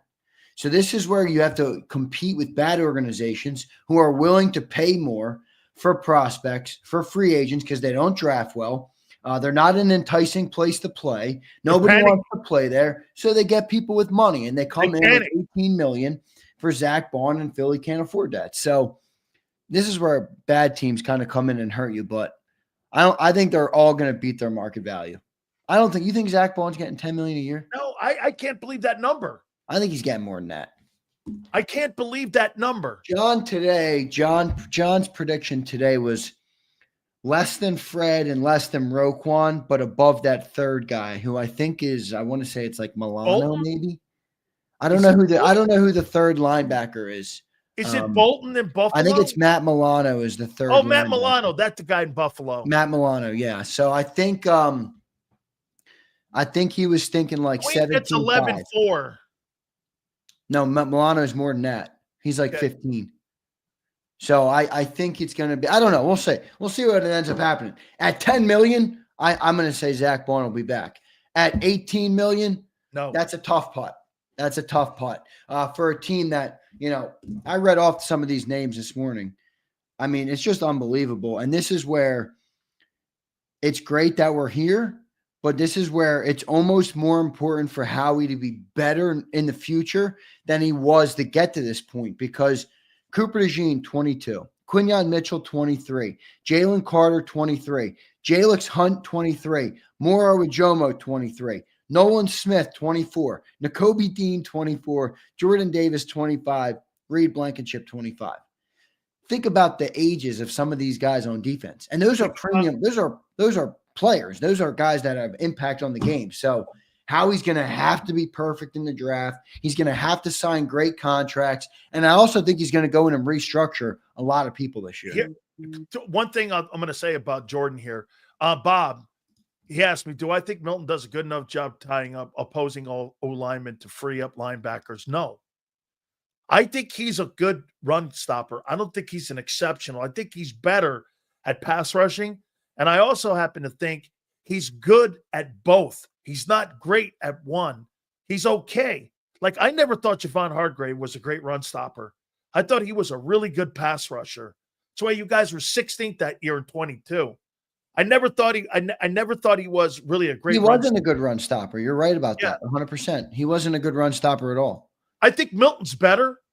Milton's pretty versatile. He's an impressive young player, honestly. Plus, he's Howie's pick where he found him in the third. I mean, that matters to GMs. I found you not. See, what you want on your team is grand slams where you hit not just in the first, but you hit in the second, third, fourth, and fifth. Like, do you know the greatest pick that Howie's probably had? That he'll say it's Jalen, a starting quarterback, a Super Bowl MVP, was his second pick. Yeah. He was a second rounder. How many second rounders in NFL history have ever gone on to win the Super Bowl MVP? That's a good question. Probably not as many. Probably some, but probably not many. Yeah, I mean, the only free agent I can ever think of that won the Super Bowl MVP is Kurt Warner. I can't think of anyone else that was a free agent quarterback that went into a team and won a Super Bowl most valuable player. Right. Okay. Yeah, no, it's going to be interesting to see what happens with these guys, man. I mean, we're only what are we 23 days away, everybody, from free agency. So it's happening quick. I mean, we're not far from that at all. And we're 10 days away from the combine. So, and tomorrow you can determine the tag if you want. That starts tomorrow? Oh, tomorrow, February 18th.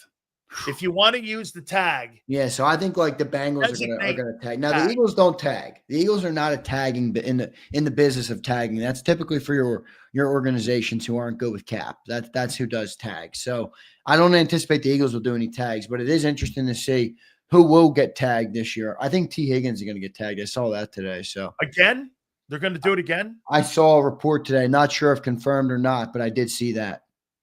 Which is brutal, think you man. can do it twice. Yeah, I read the same, Yale. I mean, it's brutal for him, though. Just keep pushing him off that big money deal, moving him later in his career. I mean, there's a reason Eagles don't do that, man. It's a $10 million whack. Yeah, I know, but it's still bad business for the player because you're pushing your career out. Yeah, I mean, it's not good. You limit that third contract, you know what I mean, which is really where you make your buku bucks, which is where you can make, life-changing money again on top of what you've already made, and he's going to limit that, but $26 million is the tag. And if he were to go on the open market, if Ahmad St. Brown got 36, he's going to be in that $30 million range also. Yeah, I agree. Okay, and AJ Brown at 32. I mean, yeah. So that's what you're talking about with T. Higgins. You know the Bengals aren't paying him and Jamar. No. It makes more sense for them to tag him again, like you said. Okay, hey, all supers will be red. I want to ask you something here. By the way, I started listening to this because I search around all morning long. I'm looking for content and this and that. I heard Nick Wright talking about Jalen, and he made this comment. He said that has Jalen changed this narrative, Xander, about his career? I personally, I said this after I heard it. I went, well, what does that matter now? That was I was like, I mean, are you just looking for angles to beat the kid up? Right. That's kind of how I see this too. But look, I get sports talk, so I understand it. Here's what he said. Right now, can you ever mention Jalen Hurts' game, the way he plays the game, without mentioning team success or the roster? After I even said it, I thought it sounded stupid. I mean, you just read it to me there, and it sounded stupid as shit. It's a team game.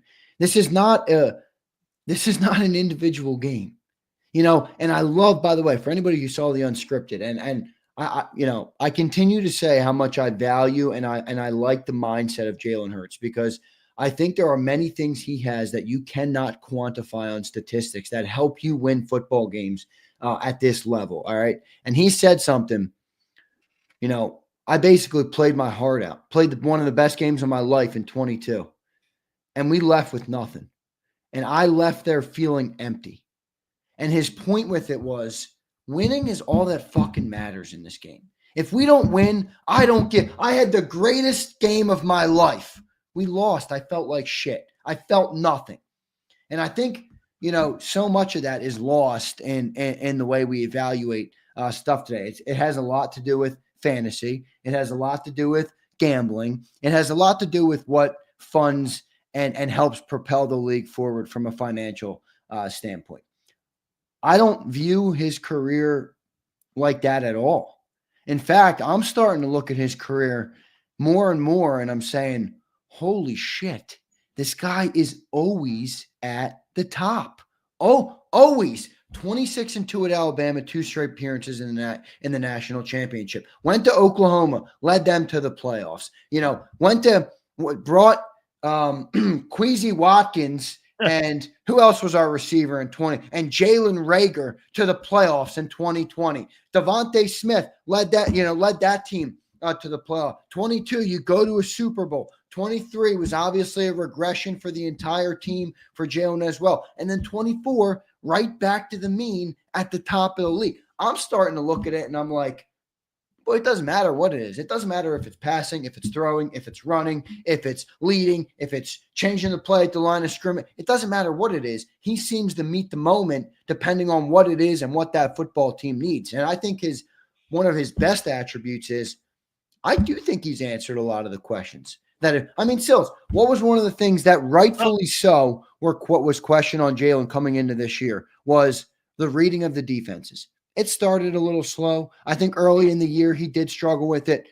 By that Super Bowl, I saw him up at the line of scrimmage, pointing everything out, checking in and out of plays, moving in, moving out, identifying. And I'm like, now he's great at that. It was So his I best think he's game. done really good at answering all the things that have been wrong. And sports talk's going to sports talk. I get it, but I don't view it like that at all with Jalen Hurts. I really don't. I'm done viewing it like that because all of those things, all of those variables that told me for the last 4 years why we would never win with Jalen Hurts were turned on their head. They were proven incorrect. So if something was proven incorrect to get to this point, why would I then immediately turn back to that barometer as how I would gauge this quarterback? I get it. It's sports talk. It's just conversation. It's just conversation, okay, but it's stupid. It's stupid. You can't do this. Was the team accomplishments and roster? Well, shit, man, he has no control over any of that. I mean, he has no control of that. Yeah, but here's the thing too. What would you rather have? I mean, I'm not. I don't know what the argument is. What I was listening to. Like, I'll ask you this. All right, why doesn't Josh Allen win?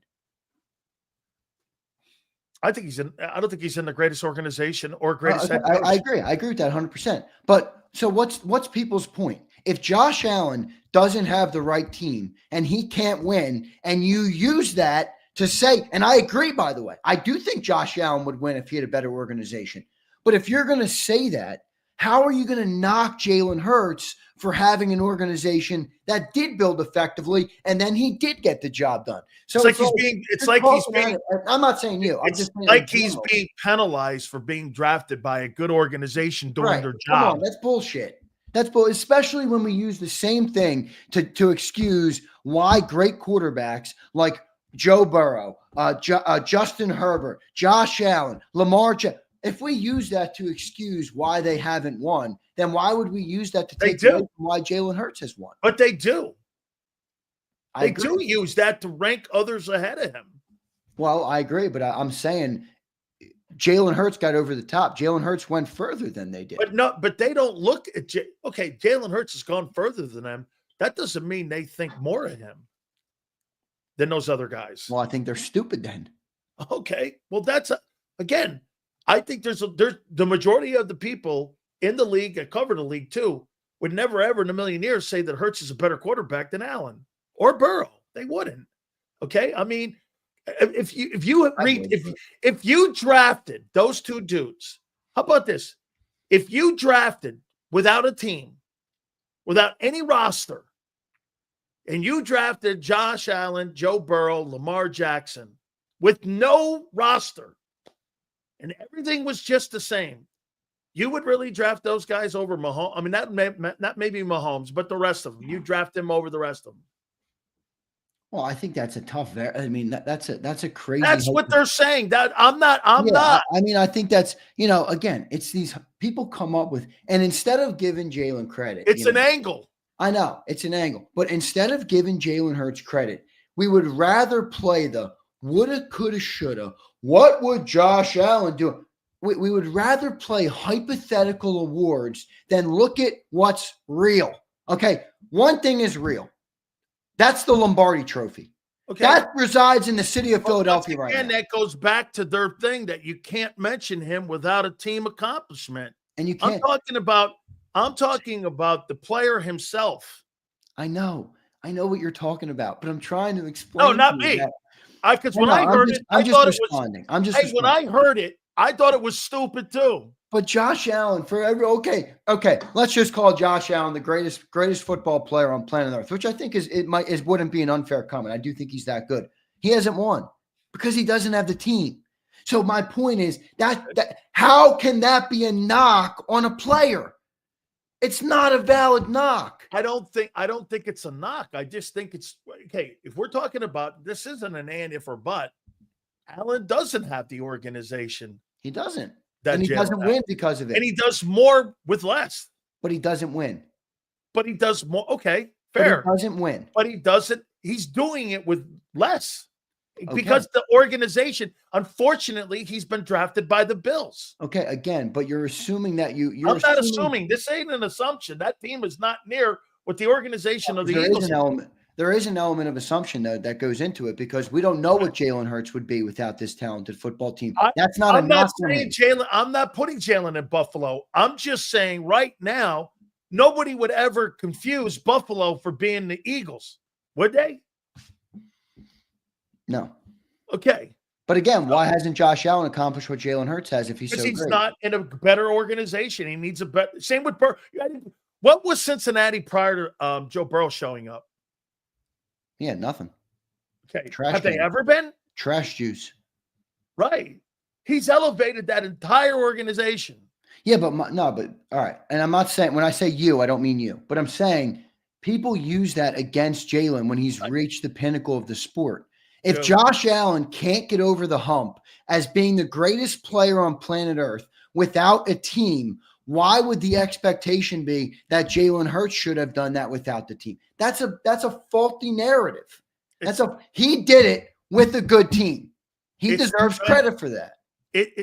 I'm not saying that. Right. No. I what I'm saying to you is that that's how they're looking at it, though. And that's how these topics, it's how these topics get formulated. Here's my problem with the whole Super Bowl. I've never seen a quarterback not get killed after putting up a shitburger like Mahomes the way he did, and how they've moved off this game so fast because of what Hurts, because it was Hurts. Can you imagine if they had won that third straight? If it was Hurts, there would be two parades. Ripped. He'd be getting ripped, dude. And by the way, you should ask Philly Godfather about this, because before Mahomes became Mahomes with multiple Super Bowl wins and 3 titles, which is now undisputable. So to Godfather's credit, he had to lay off it, but he is a guy that crunches numbers. Okay. He goes where money goes. He doesn't just state opinions on football based on opinions. He's got his money behind this. All right. He used to say, Patrick Mahomes has not been good in Super Bowls. And even if you look at some of his wins in the Super Bowls, he hasn't been an exceptional quarterback. He's had moments, but he hasn't been overall exceptional. And great. It's pretty amazing that nobody's talking about it. But no, if you look at the Super Bowls and you're like, you look at him, you're like, man, was he ever really great? I mean, probably the best one he played in was last year's Super Bowl against the Niners. The rest of them have been I mean, look, I like Mahomes. 3 rings is 3 rings. So I think he's earned the benefit of the doubt to his credit. But I think Jalen's on his way to that. I mean, I think people also forget, dude, this guy's been a starter for 4 years. 4 years, guys. That's not a long time. 700 win percentage. 4 fucking years. And we're talking about 2 NFC titles. Hey. Okay. A Super Bowl ring. 700 win percentage. Yeah. Come on. This is impressive. And this kid is young, man. I think he's got a chance to really keep going. 26 years old, 4 years as a starter. I mean, and we're comparing him to Josh Allen. And look, I am not a Josh Allen hater. Okay. In fact, I'm closer to Sills. I love Josh Allen as a player. I think he's an amazing football player. How many years has Josh Allen been a starter, though? 7? 7 years? It's almost double Jalen. Yeah. Jalen or Patrick Mahomes, I think, is 8. These guys have way more time on Jalen Hurts. I think he's got also in that 7 years. I think he's the winningest quarterback wins wise. I think he's got more touchdowns than any player in that 7 years since he's been drafted. Yeah, did you see that graphic floating around of the 200 quarterbacks who have been drafted since Patrick Mahomes? Yep. And only one of them have reached the pinnacle. And that's Jalen Hurts outside of Mahomes. I mean, yeah. Do me a favor, guys. Please hit the like button. We'll read all your supers here in a second. Tony Bruno is going to join us also. I can't wait to hear another Philly legend. Let me just say one more thing on Jalen, all right? And I'm going to use a John McMullenism here and say, let's elevate the conversation. I do want to remind everybody, okay? And I'm not talking about Sills here. I'm just talking about it in general. Jalen Hurts is a lightning rod, okay? We love him in Philly because he brought us a world championship and he paraded his ass down Broad Street looking like a savage, holding a fucking Lombardi trophy with a cigar in one hand and a Love Hurts shirt on the other. I know, it was legendary. We'll never forget it in Philly. But let me just explain to you guys. He's a lightning rod. These conversations will never go away. Ever. We'll be talking about his induction into Canton, Ohio in the Hall of Fame one day. If God willing, he gets there. And these conversations will exist. Look, you're still having conversations about McNabb. Just accept. Well, Jalen Hurts. I mean, I get what you're saying about McNabb, by the way, earlier today. I completely understood your point. Not in the same breath. Jalen Hurts has achieved far more than McNabb in a way less amount of time. Player. Yeah. I mean, 4 years and he's already doubled up how many times McNabb went to the game. And then to top it off, I mean, he was exceptional in both of those games. So, yeah, I don't like that. I said this about, and I hold my guns on this. McNabb was a better talent, but that doesn't necessarily tell the story. I mean, Jalen is the most accomplished. I always felt that McNabb gave us 80% of what he could have been. Hurts utilizes 100% of what he has. And that's why he's going to go further. McNabb never gave it all. And I always thought he kind of came up short. I did in his expectations. Jalen Hurts gets the most out of all the ability that he has. Same as Brady.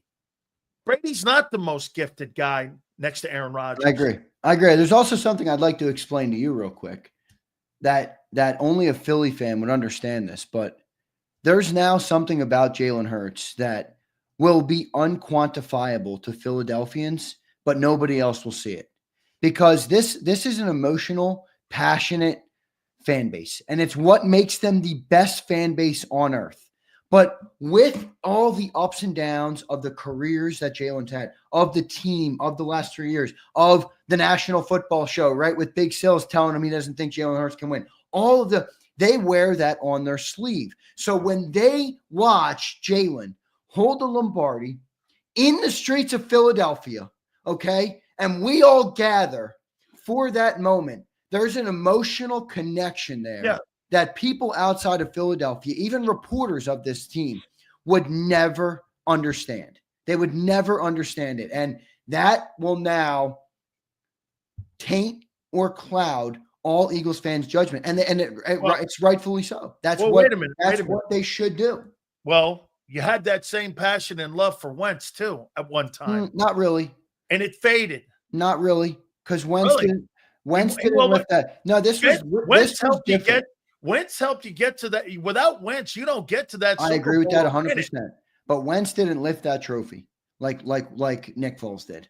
All right, that was a split team. And Sills, you'll remember, pretty immediately after that, there was a split in the fan base.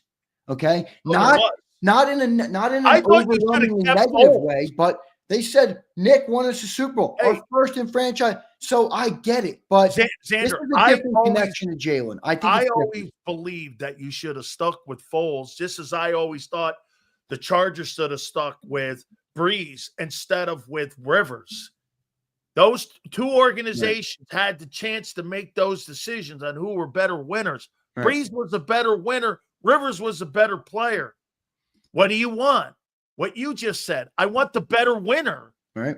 That's what I want. There's no doubt his accomplishments in the Super Bowl era. I don't know anything about the Eagles 40s, 50s, and 60s and that shit. I just know in my lifetime that he's the most accomplished quarterback, even more over Jaws, Randall, all them guys. And I'm telling you, Sills, don't sleep on the emotional connection that this city has with him.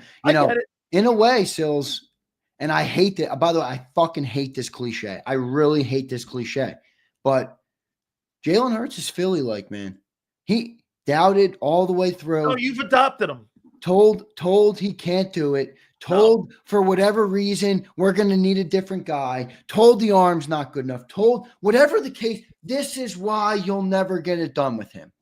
And then he gets it done in the way that he did it. There's a connection to this guy that this city will have forever that I think people outside of Philly won't really understand, but I certainly understand it, and I feel the same connection. I have adopted him for sure. Absolutely. Let me throw this to you here. What do you think was the most unexpected part of this team this year in 24? Was it Barkley and the 2K? Was it Bond being the all-pro middle linebacker? Was it the defense being number one? Or was it the two rookies? All right, I'm going to rank them. I'm going to rank them. You gave me 4. Defense, number 1. Bond, number 2. Wow. Rookies, number 3. And Saquon Barkley, number 4. Because here's why I put Saquon in the running game at 4. Wow. because we've had amazing running games. We've never had this running game, but we've always been great on the offensive line. Like, even as we've lost, we've always been able to pridefully say we have one of the best offensive lines in football. And we've said that every year for basically the last 8, 9, 10 years of the NFL. So I don't want to say that what Barkley did wasn't amazing, but we knew if you got a dynamic player, or it's less surprising in the way you asked it, behind that offensive line. By the way, Mekhi Becton, by the way, did a lot to help that too, because he was so big and so physical. That's the least surprising thing there. 3 for the rookies. The only reason I put them at 3 is because the only thing that could top that would be a story like Zach Bond, right? I mean, this guy didn't even know he was going to be this good. He said it on an interview. I didn't know why they put a Pro Bowl stipulation. Forget all pro. He didn't know why they were talking Pro Bowl with him. So he didn't even know it. That's an insane story. And then to top it all off, the entire pie, having a great linebacker or great rookies doesn't make you a number 1 overall defense. This defense had a lot of holes coming off the team last year. And for them to come together, for Vic to coach them up the way he coached them up, and for this team to actually log the number 1 defense through the final game. It's one thing to be the number 1 defense. It's another thing to make Patrick Mahomes look like he didn't know how to play football anymore, and Andy Reid have his worst Super Bowl in years against that. That's another level. So that's got to be number 1, because the defense was insanity. Number 2 is Zach Bond. I mean, all pro is just insane. I think that speaks for itself. Number 3, to have 2 contributing rookies at the level that they contributed. I don't know how often you see that in the NFL. No, you don't. Okay, you don't see that very often in the Even NFL. the Rams. Rams had a great year of rookies too. And then Saquon Barkley, to his credit, he did deserve to be the number 2 overall pick. He just needed a football team around him. Yep. Reminds me of an earlier conversation that we had today. This is a team game. Everybody needs players around him to be great. You know, Sills, I say often, I take a lot of lessons from this team. Well, here's another one. All right. What would I be without Big Sills? You know, same thing with John. What would I be without the pick? What would I be without the people who listen? What would I be without my parents who raised me? What would I be? I can't be great without the greatness of others. Right? Hey, Xander, goes both ways. Yep. You know? No, well, I know, but I was just using it as an example. I got it. You know, 100%. You can't be great without the greatness of others. So, see, I used to think it was just me. I didn't realize that you need a support system around you. You need people, man. And you want to go fast, go alone. You want to go far, go together. Yep, that's right. You want to go fast, go alone. You want to go far, go together. So that's right. That's how I would rank them. But I think that's a good question. How would you rank the ones? What I just answered? But the most shocking thing to me was that defense turned out to be number 1 in the NFL. You went from the 31st most questioned defense going into this season, for you to take it and then top the year off with an emphatic statement showing you why you were, by beating a dynasty, right, and knocking them around and bitch slapping them. Do you understand what you did? It's one thing to be called the number 1 defense. It's another thing to earn it and show it. Yes. All of that. Yes. And you worded that better than I did. Yep. And I saw it, and I'm like, that. What I saw the first 4 weeks versus the last 2 weeks, I couldn't believe what I was witnessing. By the way, did you hear what people finally they kind of noticed it? We had somebody tweet it out earlier. Vic running that Todd Bowles cover 4. Yeah. That was Todd Bowles. Will we not agree, Xander, in the last 4 years, there's only been one coach that's had success against the Eagles, and it's been Todd Bowles. Yeah, so we had I mentioned Sal Palantonio. I think this was Sal. We had Sal on, and he texted Todd Bowles during the game, during the Super Bowl. When he was there in New Orleans at the Super Bowl. He texted Todd Bowles and said, Vic's running your defense. And Todd Bowles responded instantly. He said, with a 3-letter response. Yep.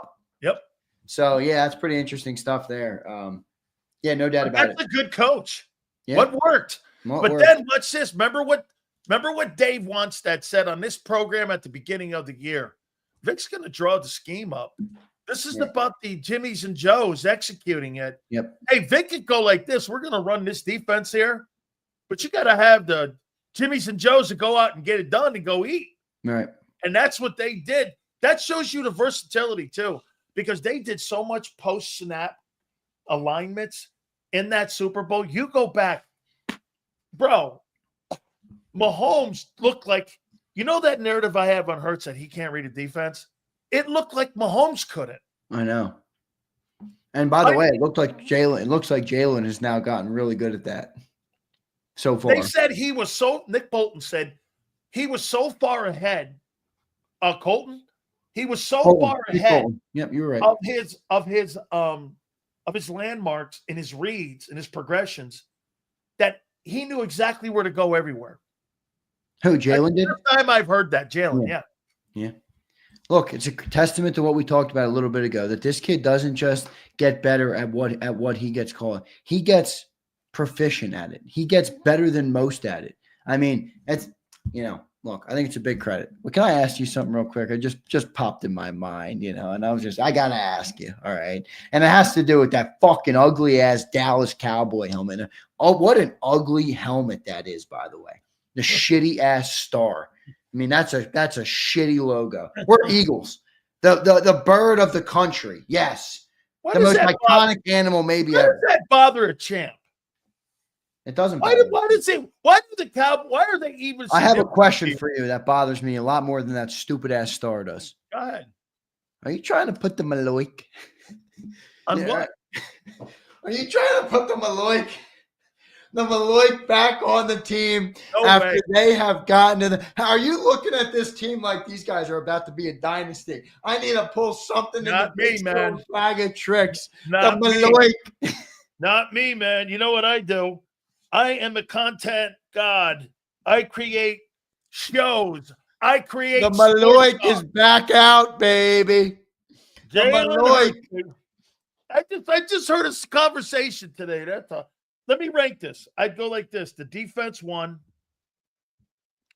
Dude, Barkley surprised me because he never lived up to that billing that he had in New York. And he was that guy. He proved he was that guy. Just like I'll tell you this, two narratives have changed. Jalen's winning now, can't be denied. And Barkley was the second pick. The Giants just didn't know it. The rookies, in my opinion, number 3. I can't believe they stepped in like that. I know. It changed the entire defense. Well, so you got Bond 4. Okay. Yeah, I got Bond 4. Even though it's insane. These are all insane stories. I know they are. It's true. I can't be mad at you for any of them, but yeah, I see where you're coming from. I mean, every one of these here, you could put them in any order. Hey, Sills, have you ever seen somebody go to all pro, most votes? And he was a free agent special teams guy? No. Right. What about Barkley for 5 years in New York, not going anywhere? He got $2,000. He's the all-time rusher in NFL season history, counting the playoffs. No, I didn't think he was that. Do you ever see 2 rookies step in and change the defense and help him become the number 1 defense in the NFL? No, I've not seen that. Yeah. How about this one here?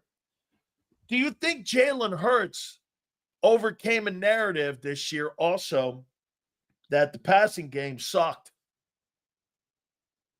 2903, bro, 18 TDs.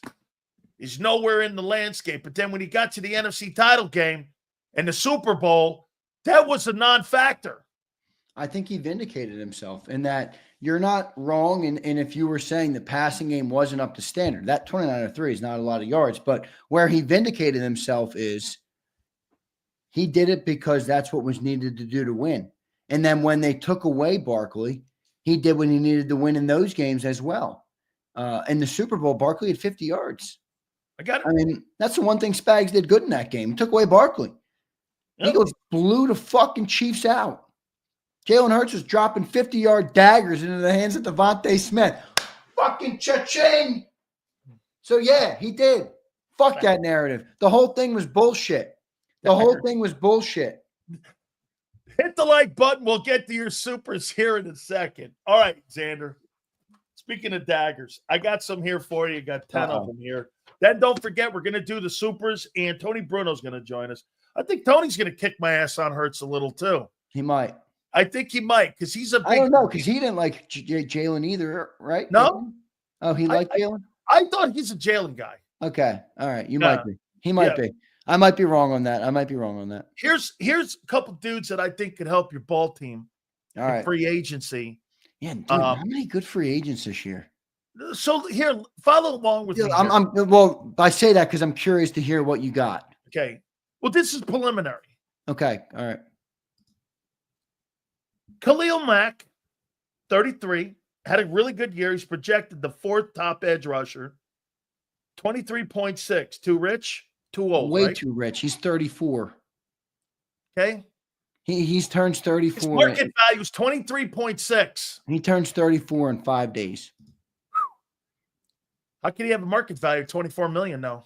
He ain't getting 24 million. That's insane. Caps up 18% again. Khalil Mack for 28 million. I'm not doing it. Fucking kidding me? I'm not doing that. Give me Milton Williams. Give me Josh Sweat. Give me any of those guys over that. That's a crazy contract. Come on, Khalil. You're not that guy anymore. That's his value. Yeah, we'll see if he Here's gets DeMarcus Lawrence, edge. 14.5, 32 years old. No, I don't trust former Cowboys. Fuck him. It's a little too rich for me and too old. I don't like him either, DeMarcus Lawrence. I never did either. I thought he underachieved. I thought he underachieved. A great word for him. Yep. How about this one? Now, follow me here. Dre Greenlaw, 27 years old, 6.7 million, linebacker. You don't know what Dean's going to be for the first month because he's expected to miss the first month.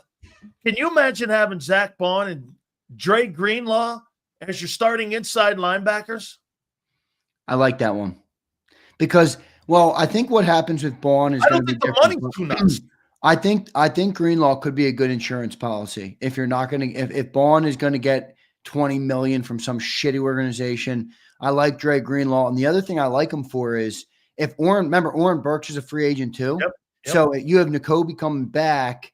You know, maybe you go Greenlaw and Bond. They're not going to, let's be real. They're not going to. How about you go Greenlaw and Nakobe if Bond wants to go out? Right. And that's what I'm saying. If Bond, for some reason, doesn't come back because someone gives him buku bucks. Yeah. But I will say, yeah, I like him. I mean, he's good. Does he have big injury concern? I know he got hurt in the Super Bowl, but he's coming off of one. Now, I think he'll be better this year. He's 27. We're not talking about a 32-year-old linebacker. I'm saying he's also a contingency plan in case, like you said, Dolphins come in and give this guy 20 million.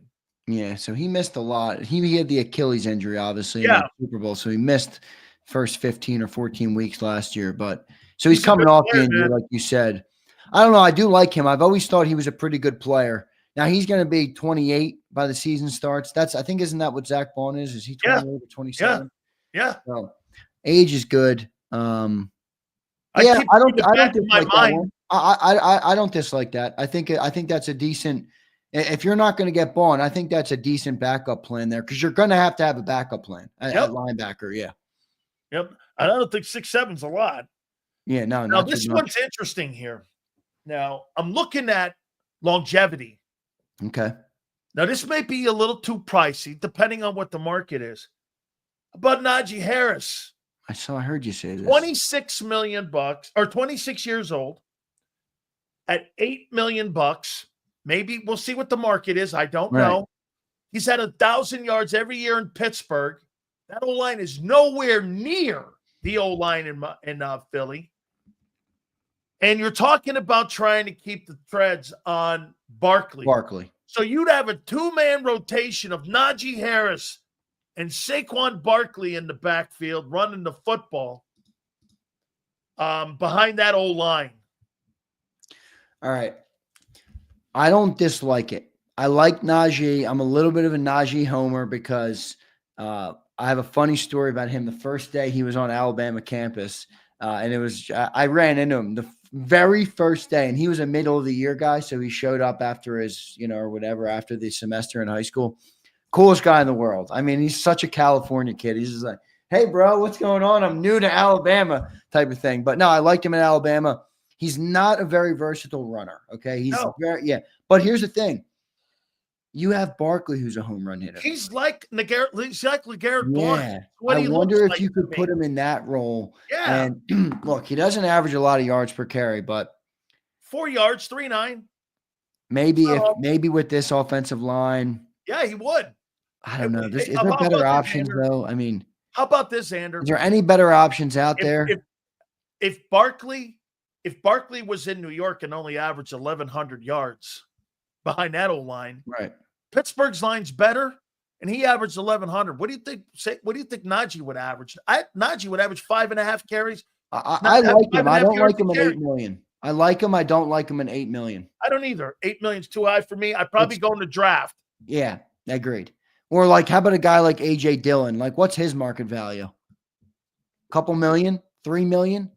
Probably 3. Now he's not as good of a player, but if you're talking about a guy strictly to mitigate the you know, how many yards or how many snaps Saquon's getting, I think that would maybe be a better. I don't know. I don't really love any of these. One for you. I got another one for you. You're gonna probably fucking go. How about? Would you? AJ Dillon is $2 million and he's 26. Yeah, there you go. That's who I brought up because he is younger. And 2 million. I don't know. I don't even know if they're going to do this because they've already spent free agent money. You're probably, let's be real, Howie's But probably. Are you re-signing Gainwell? There's too much other stuff to deal with, though. Yeah, but are you re-signing Gainwell? No. Okay, well, you need to fill that role. He makes about $1.8 million. Maybe they're going Shipley. You're just gonna change the money out. Maybe they're going Shipley in the draft pick. I know, not my favorite, but isn't that one area of the team that I'm trying to keep Barkley healthy, though. I agree, and I don't love Shipley. I know a lot of people. Do you want to have 800 carries on Barkley in 2 years? No, I don't. Well, if you plan on getting rid of him after this year, then maybe. But if you want him for 3 years, you want him to finish his career here or whatever, no. And here's just an outlier at $3.3 million. Nick Chubb. I like him. I'm a Chubb guy. I like Nick Chubb. He's 29, but he was really good before. Now he could be in that LeGarrette Blount role too. He's been injured bad though recently, right? Yeah. 23 and 24, and then he missed again at the end of last year. He had the knee issue back in 20. I'll tell you what, I'd rather take a gamble on him than Rashad fucking Penny. Okay, Rashad Penny, they took a gamble on, never even took it out of the garage, and they paid him $3.5 million. You guys hit me with a pause in the chat. I'm a Chubb guy. Yeah. You guys are all chubby. No, you guys are all fucked up, man. That's chubby. I can't even say shit on this show, man, without people turning. The guy's name is fucking Chubb. What do you want me to say? What do you want from me, everybody? Oh, my God. I got another one here for you. Ready? Would you be interested in Dante Fowler at 5'2"? He's 30. Yes, I am interested in him at 5'2". I think he's a perfect rotational edge piece. I'm interested in him at 5'2". I think that's the right number for him, and I think the Eagles would value that enough to go for him. And by the way, I think he's been pretty productive. Yeah, got 10 sacks this year. Yeah, so that's a guy I like. I like that one a lot, actually. How about Mike Gesicki, tight end, 6'7", 6.7 million, 29 years old. Or would you ever think they bring in Zach Ertz and bring him back to have him as because dude, you cannot count on the Goddard to play 17 ball games. You can't. Gesicki's too old. I don't want him. He's 29. Yeah, get out of here. Goddard's 29, isn't he? I think so. Yes. I think they're going to draft a tight end here. Okay. I think they're going to draft a tight end. I don't think they're going to go for a free agent tight end. You got to remember here. We have a Penn State. What's that? Love that kid at Penn State. Yeah, they're not getting him. Oh, I do like him. I'm not a Penn State guy. I like that kid. That kid can play. Yeah, that kid's a mean motherfucker. I love a mean motherfucker, don't you, Sills? That's one of my favorite. I love that. I love a mean motherfucker. That's why I picked the Eagles to win the Super Bowl. Yeah. Hey, how about this? How about Tyler Huntley backing up Jalen Hurts as a backup quarterback? He's 26 years old, and his market value is $2 million. Yeah, I like it. I will say this. I don't really fits the skill set. I don't really understand the Eagles' philosophy with the backup quarterback. Like I know they like it and they value it, but if Jalen Hurts is your guy, why do you have completely different style of backups backing him up? I've never understood that. What's that? That's Nick and Kellen. Well, and they had that before Kellen. But that's what they envisioned the quarterback to look like. They had Gardner Minnie. Remember Minnie? Yeah. The Minster? Yeah, no, that's Minster. that's what they have. That guy's a goof. By the way, Kellen Ward is interviewing today. Jamal. Wait, how about this? I got one for you. Jamal Singleton for the offensive coordinating position with the Saints. And also, I know that they interviewed the secondary coach for the defensive coordinator's job. That was yesterday. I got one for you. Okay. All right, ready? I got one for you. Free agent signing. 1 year, 10 mil. Hassan Reddick. I saw that. You want to hear? Think? His market value is 11.7. That's too fucking high. What the fuck? That guy didn't do shit.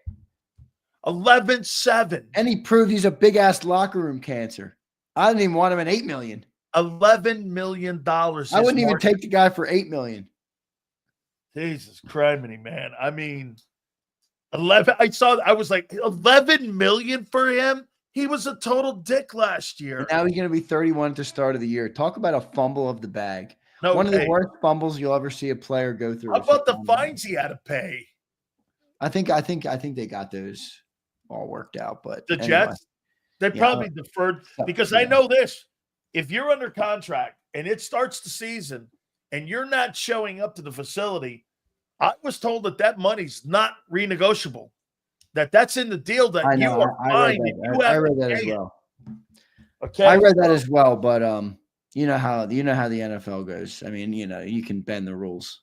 How about this, Xander? Milton Williams, Zach Bond, Becton,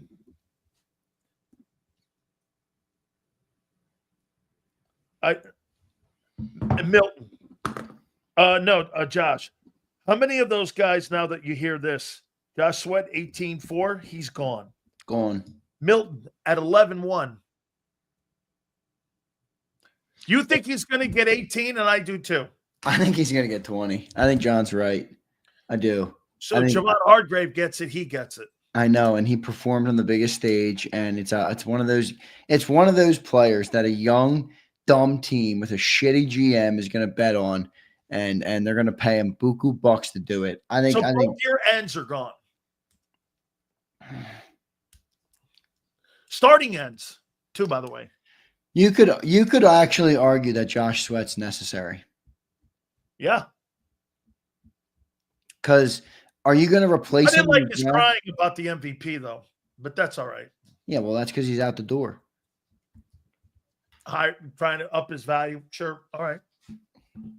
I've never been a huge Josh Sweat fan, but I'm saying in terms of value, because of I brought up Chase Young, Keith, and I got destroyed. Hey, so don't go down. How to do you Chase think Young Josh Sweat has played the last 3 years for you?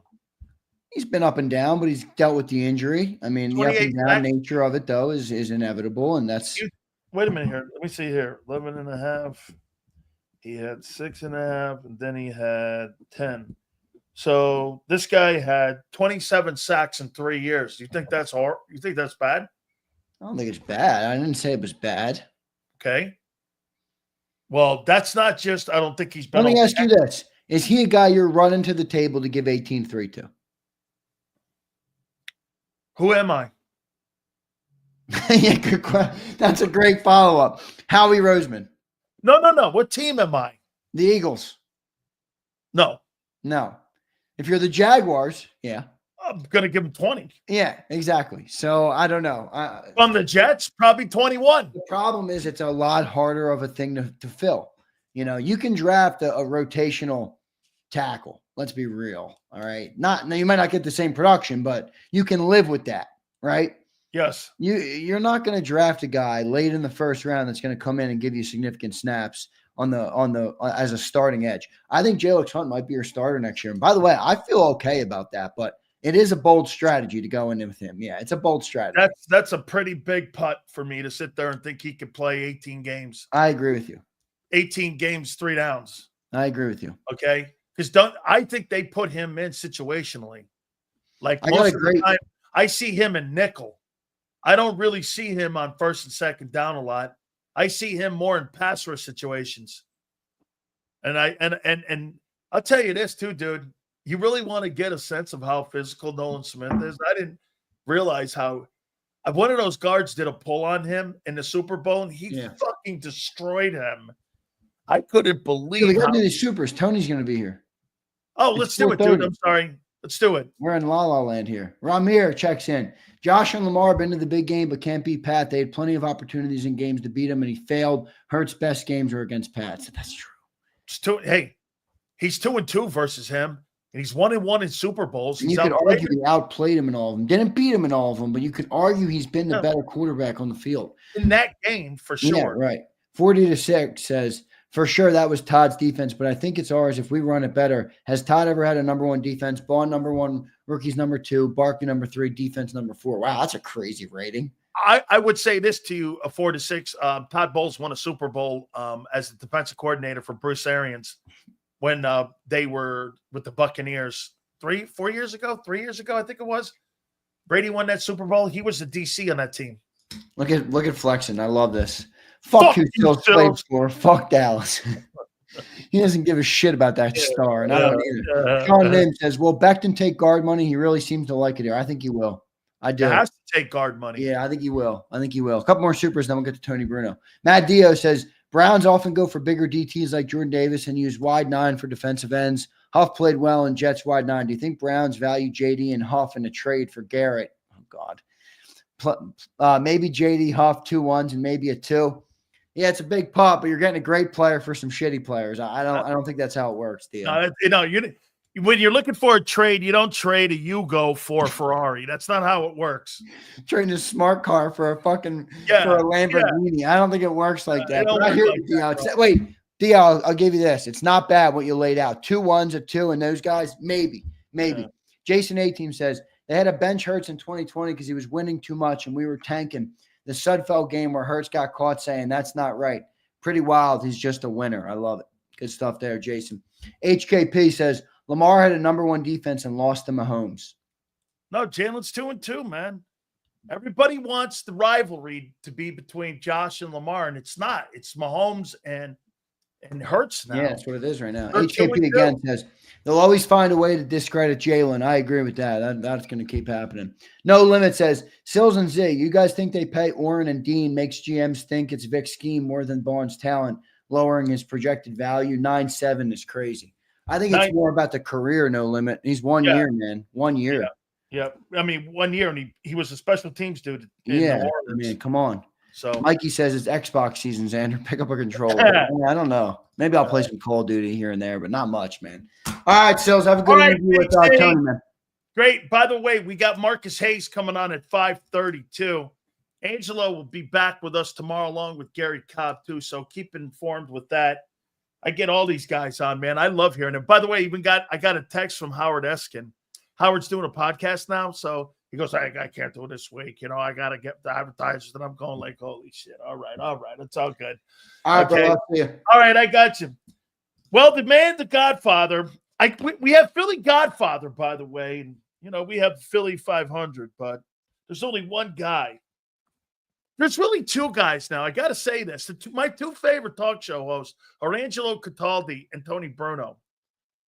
And Tony and I'm sorry, Tony. I told the story about the wine on Scott Savage's on his carpet. Tony just smashed right into that bitch, man. My wife and I looked over. Tony looks over at me and he goes, "What do you think?" I go, "Well, you can make an entrance. I'll tell you that."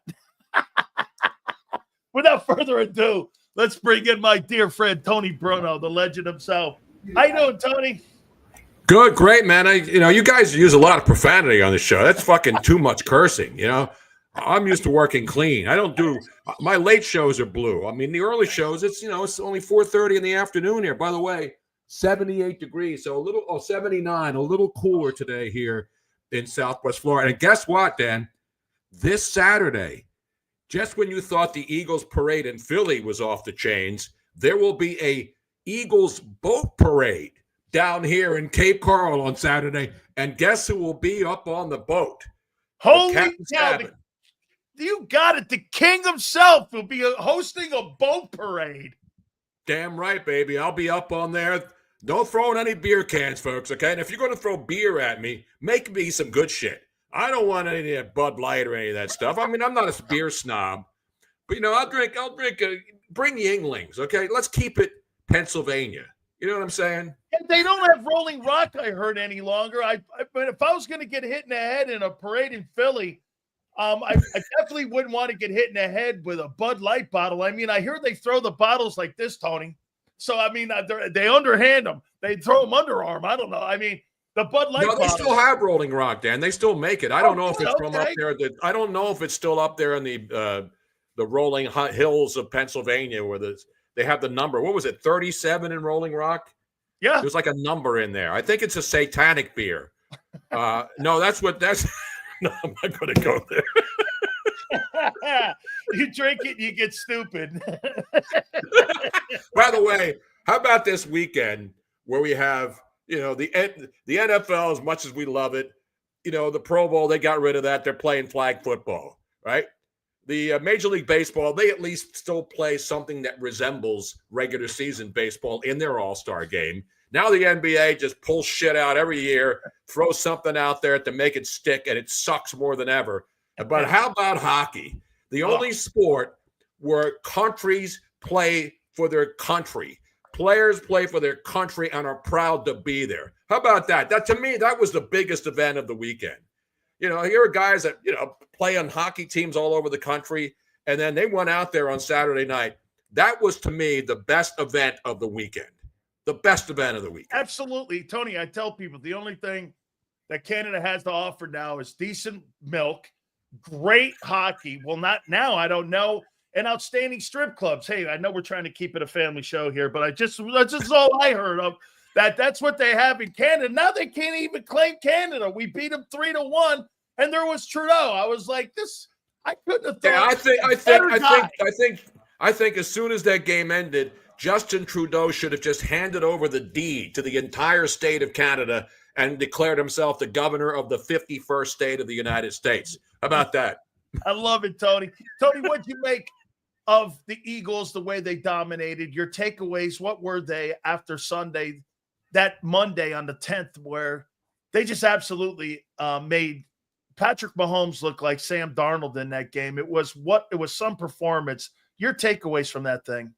Well, I mean, I didn't predict a blowout, but every show that I was on, and I was on all these podcasts, and I had my own show, and people are asking me, I said, I've been following, now, 1960, I was a little kid, but that's when the Eagles, that's when Concrete Charlie and those guys won the NFL championship before there were Super Bowls. To Cowboy fans, that's right. The NFL actually existed before 1960, if you're scoring at home. And Cowboy fans, any Cowboy fan under 30 has no idea what a Super Bowl in Dallas looks like. I mean, right. That's how long it's been. So the bottom line is, you play defense. And I remember reading last week in some of the Miami papers about how Vic Fangio, they didn't like Vic Fangio down there with the Dolphins. They said he sucked. One of their better players said, Vic Fangio, he's too old. He doesn't understand the modern day players. Goes to Philly, and it's all about the Italians, Dan. I mean, I hate to, tout our own horns here. You got Fangio. You got Nick Sirianni. Now, have you turned the page on Nick Sirianni? Is this guy legit now or no? Angelo hates the guy. He thinks he's a buffoon. He thinks he has no job. He thinks that the coordinators clearly make him. I don't know, man. The guy has a 700 win percentage. He's won 2 NFC championships, a Super Bowl in 4 years, 700 win percentage. Only Lombardi's in that conversation. If you have to validate Jalen Hurts' resume, you got to start doing this guy too. You can't just dismiss it. Absolutely. Now, you know how fans are. It's not just in Philly, but in Philly and New York, towns like that where the fans are super passionate, they're going to go crazy at every mistake. And obviously at the beginning of the year when they went 2-2, everybody started going crazy. But as far as Jalen Hurts is concerned, I've been a Jalen Hurts guy from Jump Street. I never quite understood it. And I used this comparison last week on a couple of shows. When people see Jalen Hurts, it reminds me of when 1973, when Mike Schmidt was a rookie with the Phillies. Mike Schmidt, he was getting booed in Philly. He was getting booed because he was too cool for school. He made the game look so easy that people said, the guy doesn't look like he gives a shit out there. Later on, meanwhile, then you go to the end of his career, the guy may be the greatest third baseman, not just in Phillies history, but in baseball history. And the problem with fans is when they see a player who is so good. I mean, even Mahomes, he was such a good player coming out of college. He is so ready for the NFL from day one that he makes it look easy. And to me, Jalen Hurts doesn't make it look easy, but the people constantly ripping this guy and putting him like eighth among the quarterbacks in the playoffs, that's bullshit, man. I don't understand that. Look at his resume. Look at the games he's played. Look at how composed he is out there. I don't want him going crazy and throwing shit down and making a big deal out of everything. He's the guy, when you look at him, when I look at coaches, you never know if he's winning or losing. And that's a guy who has everything under control. He's got his composure. And they said, he wasn't going to Mahomes. He was pissed off because he knows in the Super Bowl 2 years ago that he basically played well enough to win. And he didn't have Saquon Barkley, but he had Saquon Barkley, which obviously was a major acquisition. But the bottom line is they shut Saquon Barkley down, and Jalen Hurts had to do what he did, which was throw. How many dimes did he throw in that game? I mean, that was a clinic. But it all starts with the defense, and you don't, Dan, playing on the defensive line. When was the last time you saw in a game, a championship game? Bears.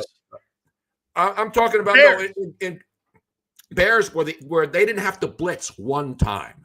One time. I know. Even Buddy Ryan's team, with Reggie White and Seth and all those guys, Jerome Brown, Mike Golick. Those guys blitzed they blitzed when you set the blitz. They didn't blitz one time. I don't think I've ever seen a game where defense never sent more than 4 guys and made the quarterback look like a rookie out there. I mean, it was the most dominant defensive performance I've ever seen. And I've seen a lot of great Eagle defenses. I've seen a lot of shitty ones too. But that defensive performance is for the record books, man. And Jalen Hurts, the numbers don't lie. That guy balled out, and I'm happy that he's finally getting some love and recognition. The guy's a gamer. Now, people are still trying to put him down. To me, Tony, you got to put him in. He's got to be in the top 5 quarterbacks right now. I have him there because of resume for sure. But here's what you're hearing today, and here's what the new narrative is about the elite conversation. By the way, Michael Irvin came on here, said the same thing. He's elite. Tony Dungy said the same thing. He's elite. This is what now, again, here's the conversation. Can you say this today in that Super Bowl on February 9th? Do you think it's changed this narrative? Can you say and talk about Jalen Hurts' game without mentioning a team, an achievement, or a roster and how good the roster is? In other words, has he changed it, Tony, where naming nothing about a team accomplishment and naming nothing about a roster? Like when you talk about Josh Allen is carrying a shitty roster. Or does this even matter? It's not completely shitty, but no, yes, you're right. He's not completely shitty. Okay, but does that even matter, Tony? No, it doesn't. What matters, look at Troy Aikman's body of work. Regular season stats, he's not even one of the top, the Cowboy quarterbacks. I compare Jalen to, Tony. But when he gets into the postseason, when Troy Aikman got into the Super Bowl, he won. Yep. That's what defines you. Now, there are a lot of great quarterbacks who never won a Super Bowl who were in the Hall of Fame, so you don't have to win a Super Bowl to be in the Hall of Fame. Dan Marino, go down the list of greats who never won a Super Bowl. But the bottom line with Jalen Hurts is Jalen Hurts, whatever they need him to do, he does it. He never looks phased. He got hurt and didn't want to come out. They took him out of the game, but he dominated when it mattered. I mean, everybody was talking about Washington, and they had an unbelievable year, and their quarterback's going to be a stud. But they were putting the rookie in Washington ahead of Jalen Hurts because he had one really amazing season where he carried that team. And they got some good additions, but they have a lot of older players. But that team gelled. But to put Jaden Daniels ahead of Jalen Hurts after 1 year in the league, where a crappy division that the Eagles won handily at the end, you can't even talk about the Giants or the Cowboys. I mean, they were toast all year long. So I'm happy for Washington. I'm happy for, I still call them the Redskins fans who suffer forever. And hopefully this guy doesn't get hurt, because we saw RG3. We've seen a lot of quarterbacks come in, look dynamite, and then, things don't work out. So Washington's got a lot of, they have a lot of areas to fill too. So they had a great year. But the Eagles, when it mattered, they bitch slapped them.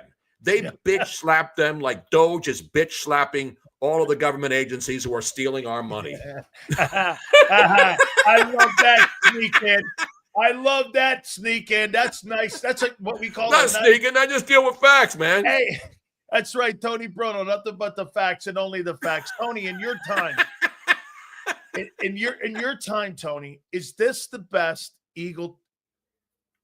The 1983 Sixers team, the 1980 Phillies team. I think it was better than the one that was in the 2000s. The 74-70. This is your only dynasty in Philadelphia, as the Flyers in 74-75.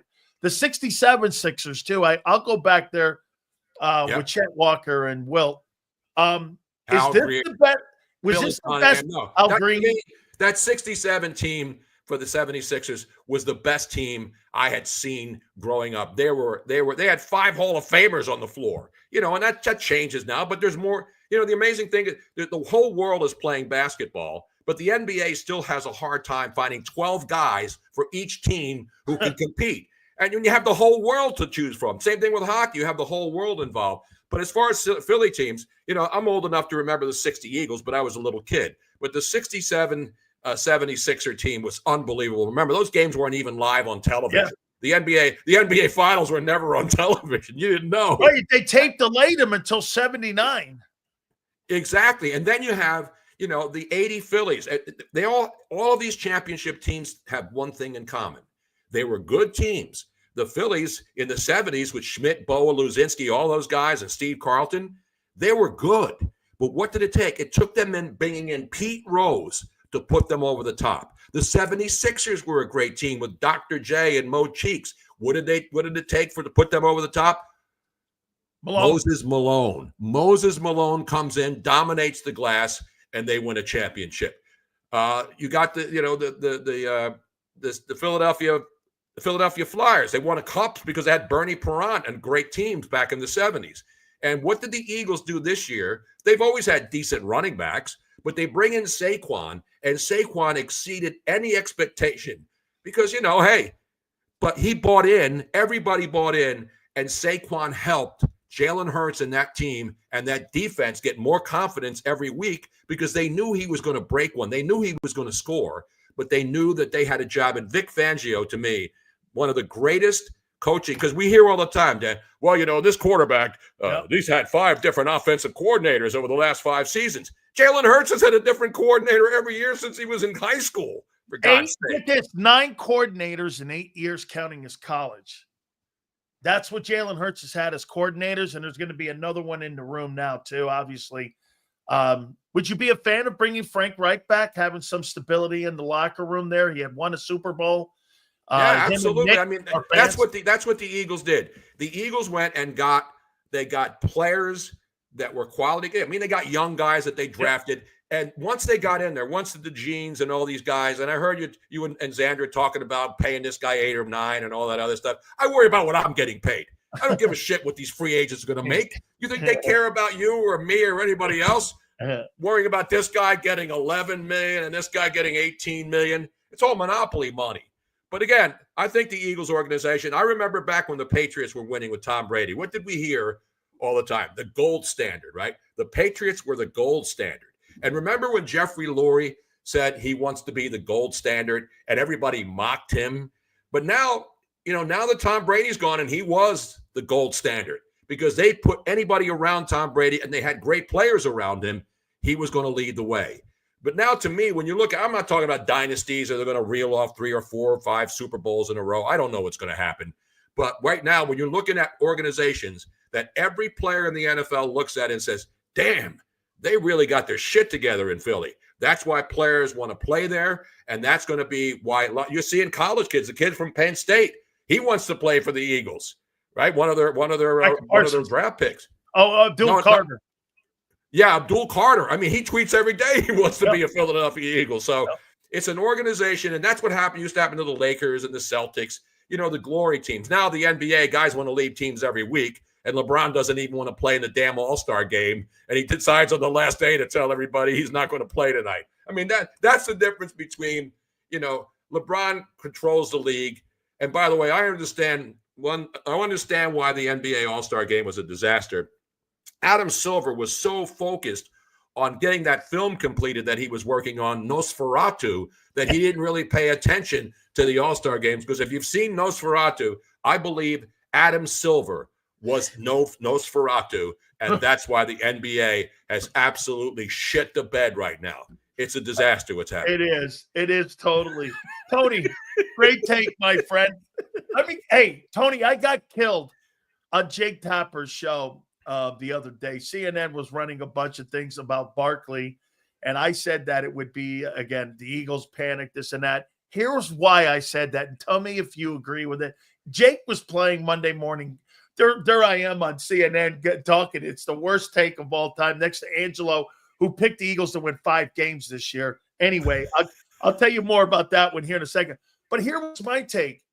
My take on Barkley was he never did live up to being the second pick in the Giants with the New York Giants.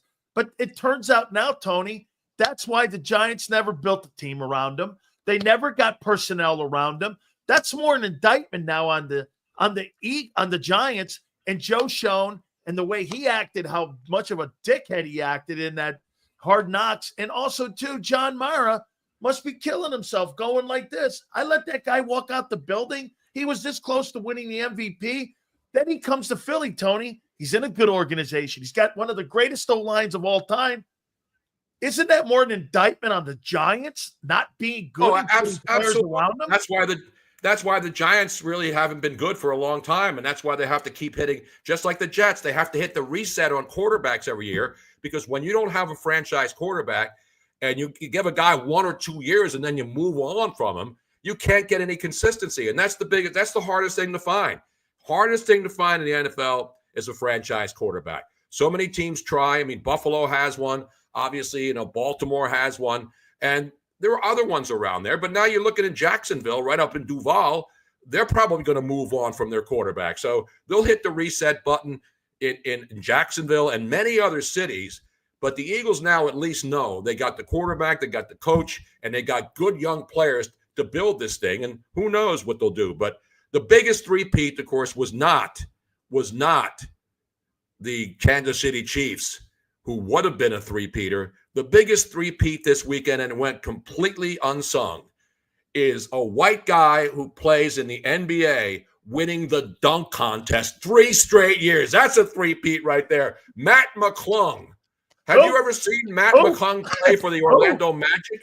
Matt McClung, a white dude, wins the NBA Slam Dunk Championship for 3 straight years, and nobody had any clue. Hey, Tony, 2 straight weekends. A white guy gets a pick 6, voted by the fans as the NBA or the NFL MVP in Cooper DeJean, and then the slam dunk guy the following weekend. Holy cow. Trump must be Whites are coming back. It's, what do they call it? The amazing whites. I'm proud to be an amazing white, although I got a little tan here in Florida. I'm not really white. You know what I'm saying? Well, because nobody's really white. No. Nobody's really white. White Tony, people don't have white skin. Tony, I'm Italian. That's right. You're not white. I'm not just Italian, Danny. I'm Sicilian. That's right. That's right. Hey, the rest of those guys we're almost paisans, the rest of those guys. Couple last ones here for you, TB. Let me throw this at you here.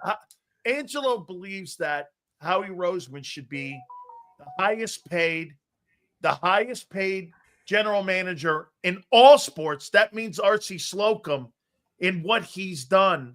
R.C. Slocum, the GM of the Spurs, is the highest paid guy at $10 million.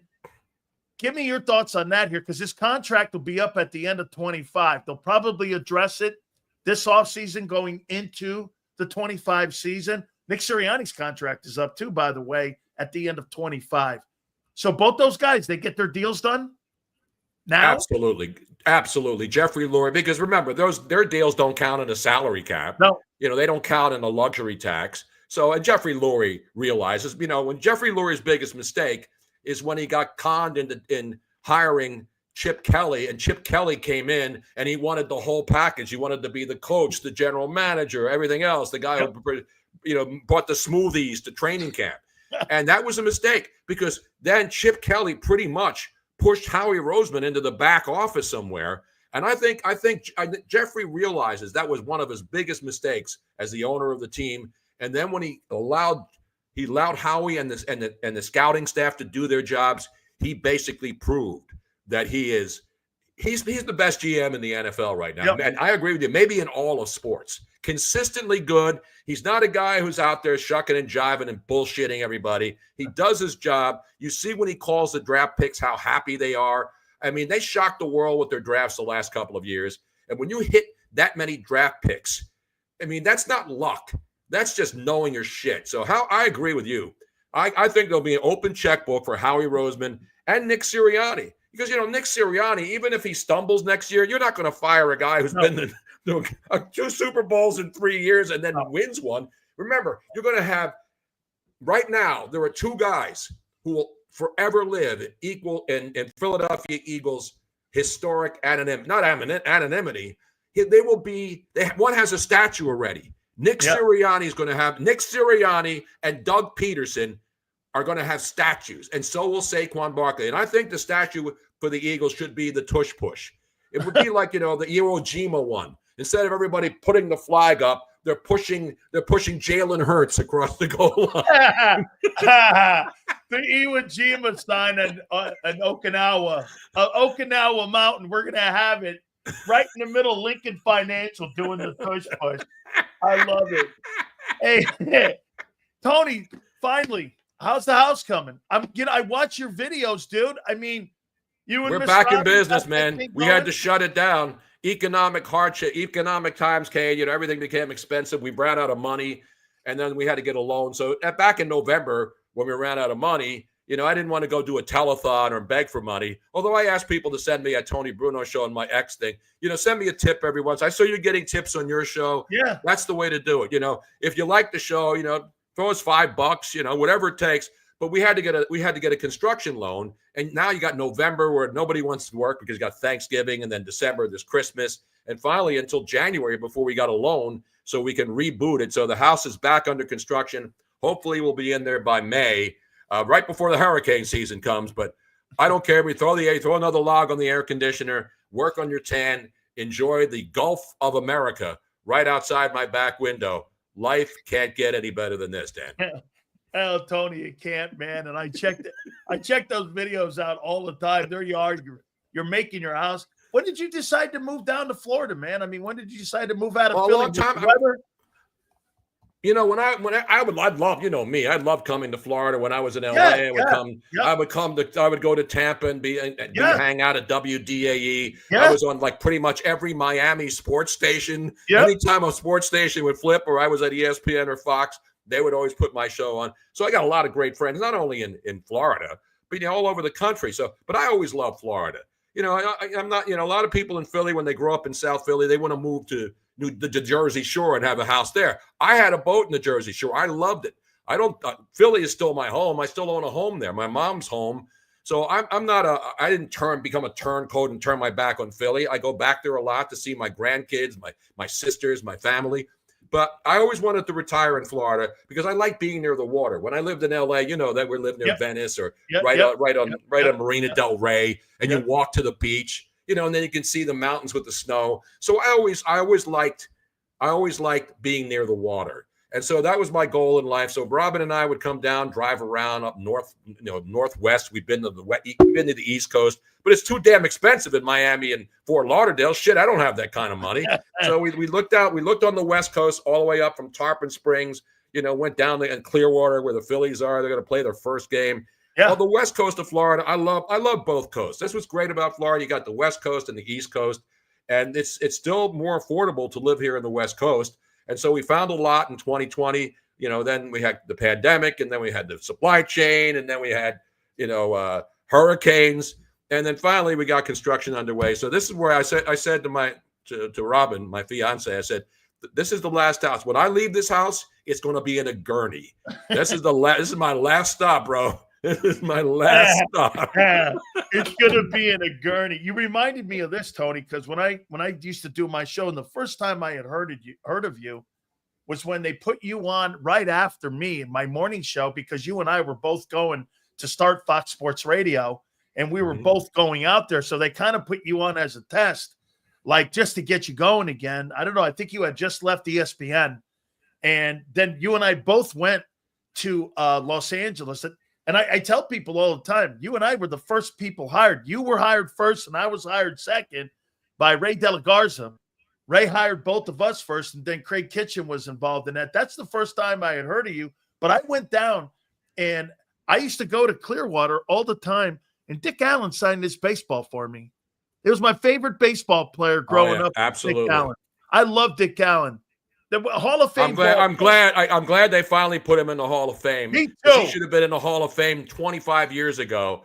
But, God bless the local people in Philly, Froggy, and a lot of the local people who just kept pushing and pushing and pushing for Richie Allen, Dick Allen. The guy was my favorite player too. That bat he carried looked like a giant sequoia, man. No, the guy was bigger than life. Dick Allen, Hall of Famer. God bless him. No doubt. Tony, love you, man. Thank you so much. Hey, tell the folks where they can find you, my good friend. You can find me, go to my Twitter. I mean, I'm on all these different things, but mostly I'm on Twitter at Tony Bruno Show, at Tony Bruno Show. I do shows on Friday nights from 7 to 9. I'm on No Filter too. So I'm on all the platforms. I'm even on TikTok now, although I'm not doing nudes. I will have I'll have my OnlyFans. Once I get my tan and I get back in the gym and get all jacked up and chiseled, I'll have my OnlyFans, for chicks looking for older dudes. And there's always chicks out there, except I'm not a billionaire. Ugly billionaires can get any hot chick. But when you're, my age and 72 and not super attractive, but when you're jacked, and you got the tan going on, chicks dig that shit. You know what I'm saying? But it's the aura, Tony. Remember, it's the aura. It's the aura. It's more about the Bruno aura. That's Robin. It's the Bruno aura. It's the Bruno aura. That's what attracts people. They appreciate it.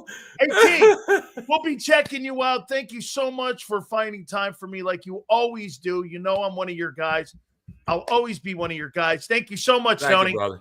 I'm sorry I didn't get back to you last week. I've been running around like crazy. A lot of times I don't even see my messages, but I'm glad you hit me back and I was able to come on today, brother. Thank you so much, Tony. We'll be checking you out. I appreciate you and love you, brother. Thank you. Love you too. Don't forget, belt to asses, not boot to asses, belt to ass.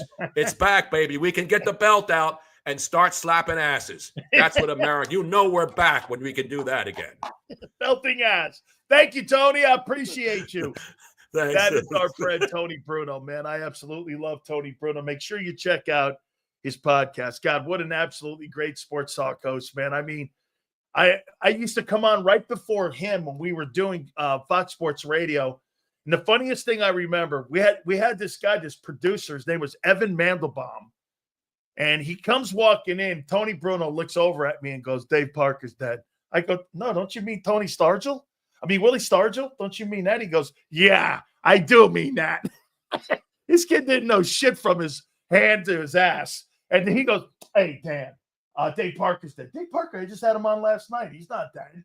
And Tony's like, this guy doesn't know shit. And then we had another guy, the guy with the big ears. I won't name his name. Tony used to go like this. Well, just give me a raise. Fire him.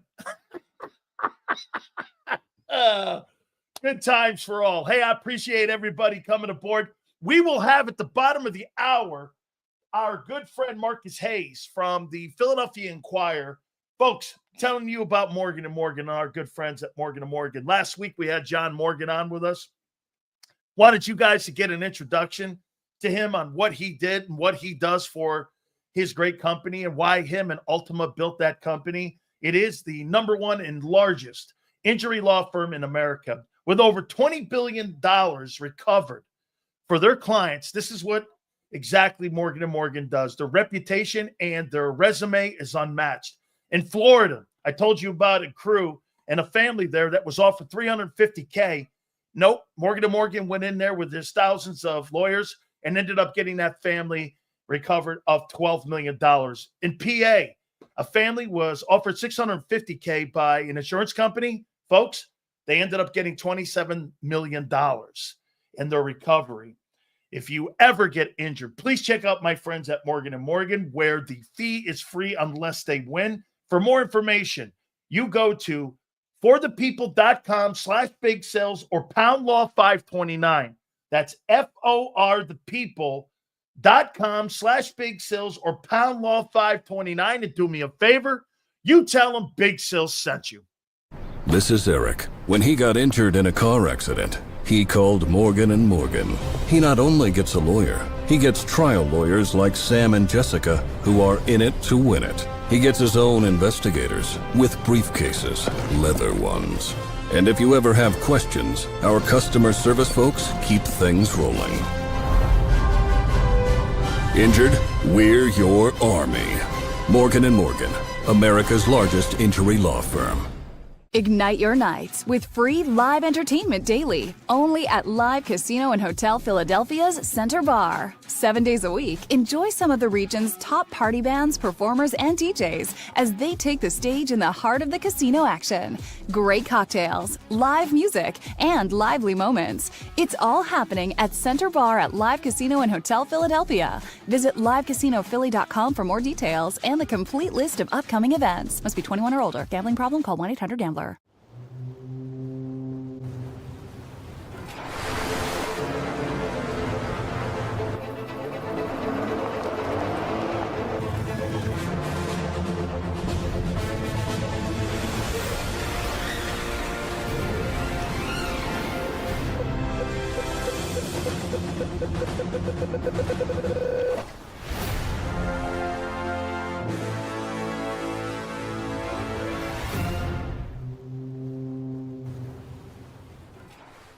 Your financial future is on the line.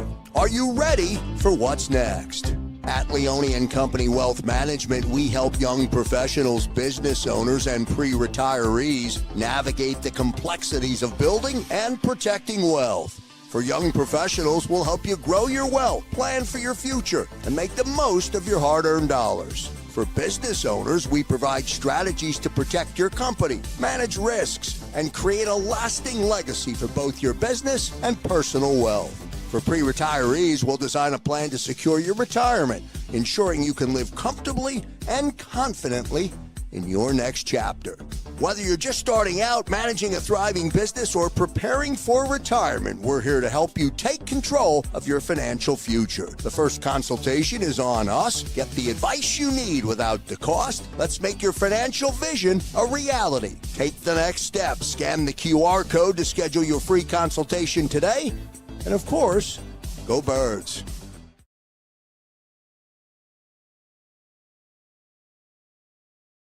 In our hometown, we all look out for each other. We step up to keep our communities going strong. And at Independence Blue Cross, we're here to keep you going strong as the #1 health insurer in the region. No IBX is always looking out for you. EAGLES, Eagles.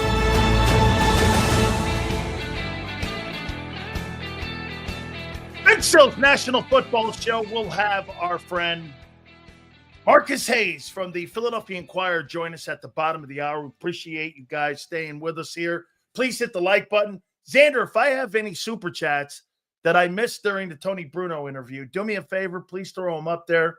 Big Sills, your boy Justin Herbert is the worst top quarterback I've ever seen. That's bullshit. He's actually Marcus Hayes' favorite NFL quarterback. So, yeah, okay. He's not my top quarterback. He's Marcus Hayes' top quarterback. That's his favorite quarterback I've ever seen in the playoffs, 0-2. With the worst collapse in wild card game ever. Next year, he throws 4 interceptions. Passing yards don't make you elite. No? Then how did he get $52 million? You think they just throw that shit away? I told you this before. You don't get paid on wins. You do not get paid on wins. That's not the case of the top 10 quarterbacks. None of those guys are paid on wins, except possibly Hurts. Hurts is paid on team accomplishments, not numbers. He's the only one in the top 10. It's not an indictment, it's fact. Trevor Lawrence doesn't have any wins. Lamar Jackson has a losing record in the postseason. Josh Allen can't beat Mahomes in the postseason. What are they paid on? They're paid on their ability. That's all they're paid on. You guys keep missing this point. I mean, look, he's top 5. He has to be top 5. He cannot have the conversation any longer without Jalen Hurts being in this. Fantasy football hype. I don't think $55 million or $60 million to Dak Prescott's fantasy football hype. That's reality. Direct deposits are reality. They're paid that money. There's nothing fantasy about it. I mean, you're not talking facts here. You know, Tony brings up this. He's like, I don't care what he makes. Well, how he does. Eagles do. Or they would have signed Reddick. Like I said, is that a flawed system the NFL has with paying quarterbacks? Yes. But it's the current market. Dak Prescott is the highest paid. Hey, Yale, here are the highest paid quarterbacks who haven't won anything yet, really. Well, Joe Burrow's got an AFC title. But Dak hasn't been to a conference championship game since he's been a starting quarterback. He just got a $60 million annual contract. Trevor Lawrence hasn't won shit. He's making $55 million. Joe Burrow's been to a Super Bowl. He makes $55 million. I mean, Justin Herbert's after that, and Jared Goff's after that. I think of 53. What are they paid on?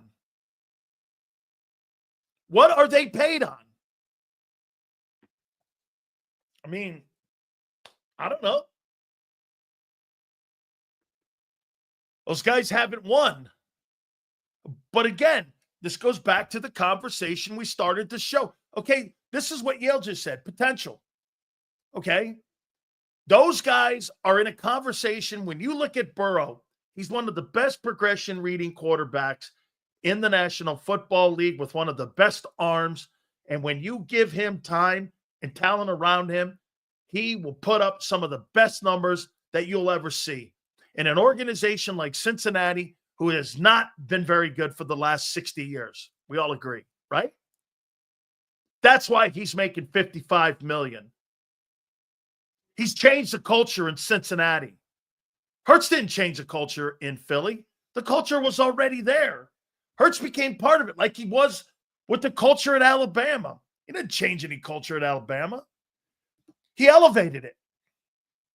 It's not a rip. Nick Saban already had a culture in place. Hurts elevated it. Tua elevated it.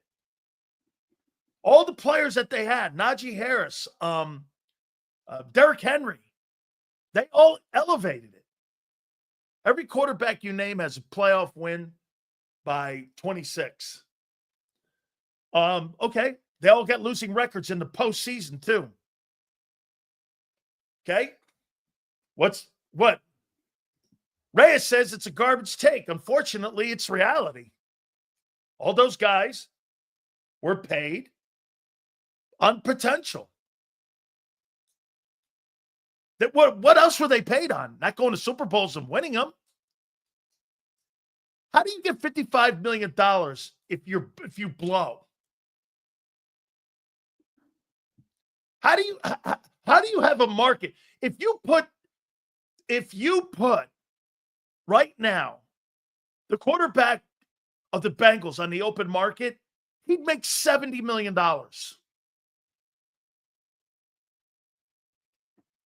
Every team in the league, 90% of the teams in the league would fight for that guy. That's reality. Okay? Laurie got lucky. Oh, paying Hurts.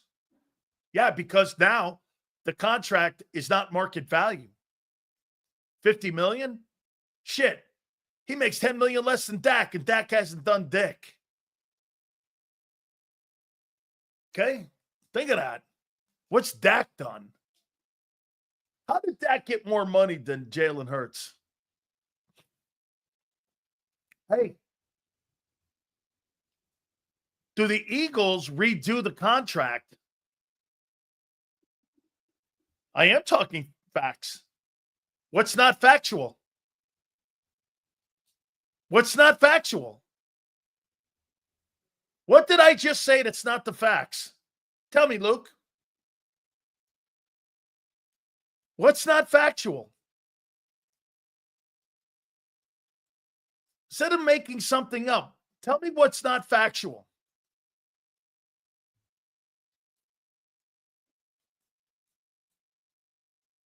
Luke, I'm waiting. Get this.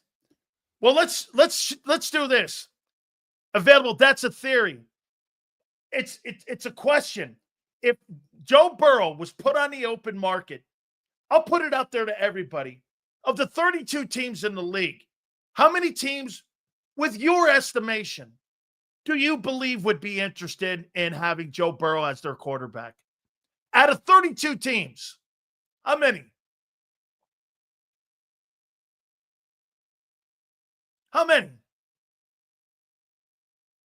Just a question. 29. All.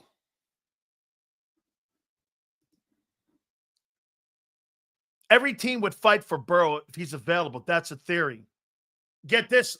I'll say this to you. It won't be a theory if Joe Burrow demands getting out of there. He's already had conversations with Mike Brown about improving the roster. And if it doesn't improve, he will be an open market guy. In my opinion, I stated this from first time he signed a contract. Joe Burrow will not finish his career in Cincinnati because they will not put a team around him. He's already talking about how Howie Roseman and the Eagles manipulate the salary cap and how they do a great job on giving players the money up front. He's already said that. Joe Burrow can put these people on notice now. Okay? He can put these people on notice. I guarantee you, Burrow will not finish his career in Cincinnati. Why would he? Mike Brown doesn't put a football team around him. LeBron moved. Why wouldn't he? When Cleveland wasn't putting a team around him, LeBron said, fuck that, I'm moving. Why wouldn't he? Whatever, dude. We do sports talk, dickbag. That's what we do. Sit this one out, kid. Should the Eagles visit Jalen Hurts' contract and give him up his money? Put an extension on it. Should they give him more? If you were the Eagles, you can go to him, restructure a contract, maybe get some money, and maybe you could spread it around to getting some of these free agents signed. You wouldn't. Why? Why wouldn't you?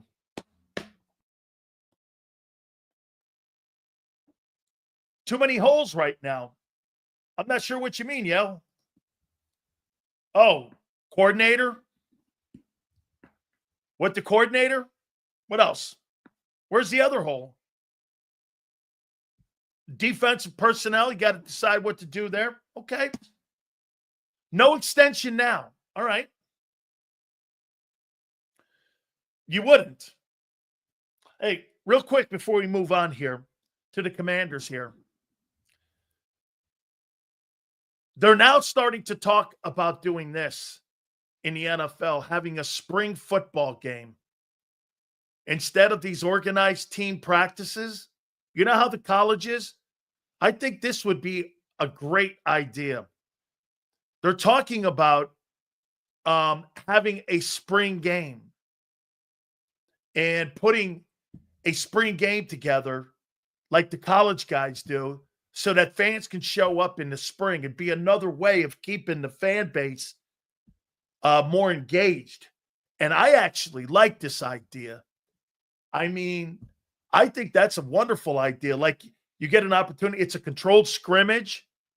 It's in the middle of the year. There's like a void in the there's a void in the calendar before you get to the draft. And the commissioner's talking about doing this, about having a spring football game and getting rid of these OTAs. You would have organized practices, okay? And then they would have like a game. And you can control the environment. And I think it'd be awesome for the fans. I actually like that idea. I think that's pretty awesome. And I think the NFL, again, I think that's a great idea to get the fans going. And that's the NFL's idea of having themselves a spring football game. I like that. Guys, do me a favor. We're going to have Marcus Hayes at the bottom of the hour. Okay? But Sills, we have the UFL, right? We have Marcus Hayes at the bottom of the hour from the Philadelphia Inquirer. Okay. The leading candidates right now for free agency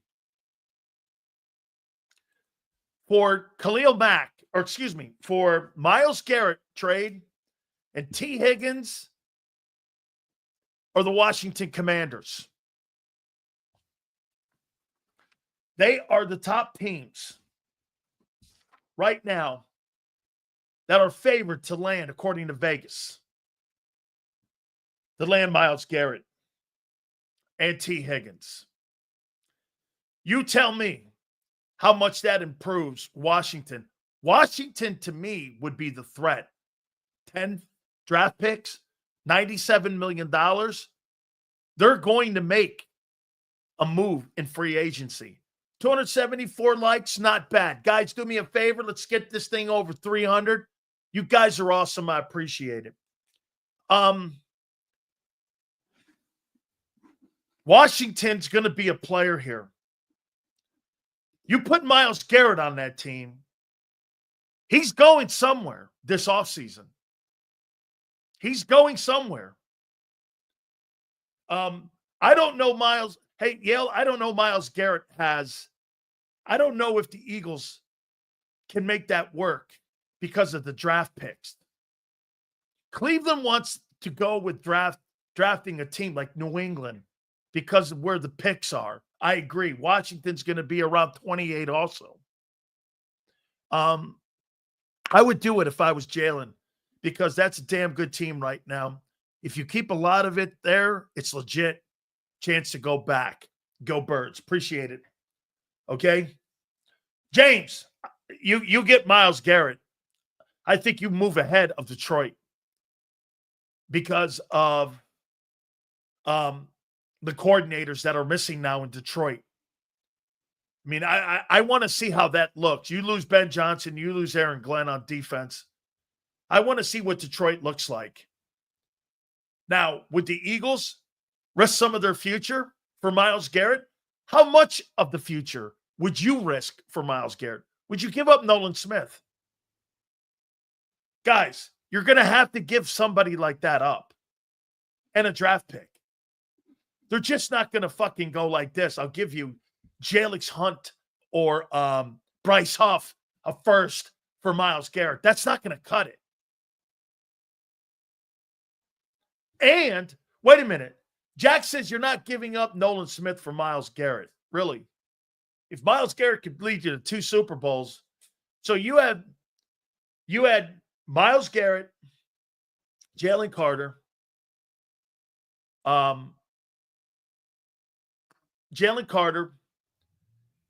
Jordan Davis, and you have you draft an edge or Jalix Hunt.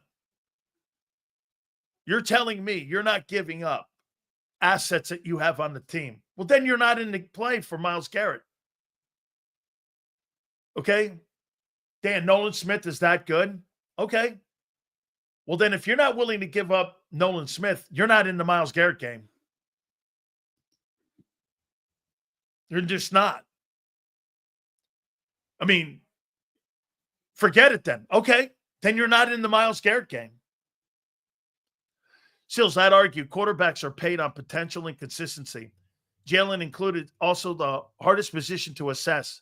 So if a quarterback is serviceable, they back up the Brinks truck for bringing Jalen to the table. That's why they're going to bring Brock Purdy to a pretty substantial number too. Brock Purdy makes $890,000 right now. He's going to make north of $50 million. Okay? He is. You're back to theory, no facts. You tell us the facts hypothetically. Let's see here. I'm going to do this right. You're back to theory, no facts. You tell us to speak facts. Hypothetical trades are theories. Hypothetical trades, it's not a hypothetical trade. It's where he's going to land. Okay, dude? He's requested a trade. He wants out. He's going to land somewhere. You leave the topics to me, guy. Okay? You go sit in your corner with your aluminum foil hat on. And for the next 6 months, you leave it to Big Sills. Okay? You have no idea what the fuck you're talking about. Go play with yourself somewhere else. Josh Allen, Jacksonville, I like that.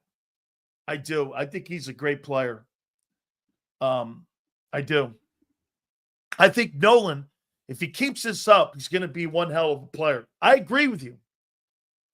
I do. I think he came on at the end. No question about it. Okay? I love it, man. Great. All right. Jordan Davis. Before we get on our friend Marcus Hayes from the Inquirer. This past season, has Jordan Davis earned a contract extension?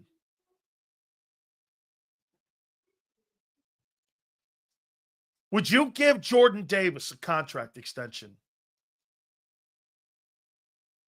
Would you? I'm not. Not the money he's going to command for a guy who plays 20 plays. He has not earned that. Okay? You picked the Eagles 5 wins. You don't know what you're talking about. Thanks for the super.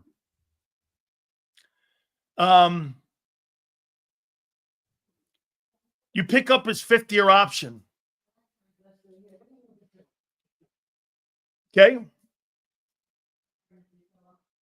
You can go all show. It'll cost you. I can too. Hey, you keep paying? No problem. Guy like you will have to pay to be on my show. And then we'll end it there. You see, there's certain people. See, there's Sue. There's my boy, the Real Zeal. There's some Yale. Those guys are all part of the show. You, my friend, you got to pay to be on the show. Remember that. That'll be the last we mention you. You pay to be on my show. How you doing?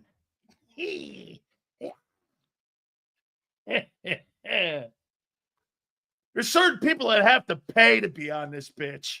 You're one of them. How you doing? Woo!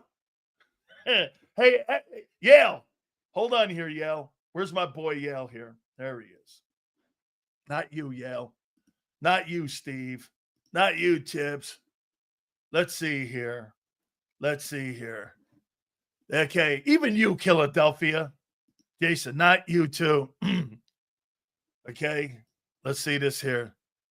Hey, dude, you got to pay to be on this show. How you doing? Oh, man. Not you either. I can go all day with this. M. Reyes, not you either, ever. James Jones, not you either. Mr. International. Hey, you want to talk, dude? Pay the fee. That's my new gig. For all the assholes who are on this thing, who want to roast Sills, you got to pay. You want to pay to roast Sills? No, Xander and I don't care. I'll take your dough.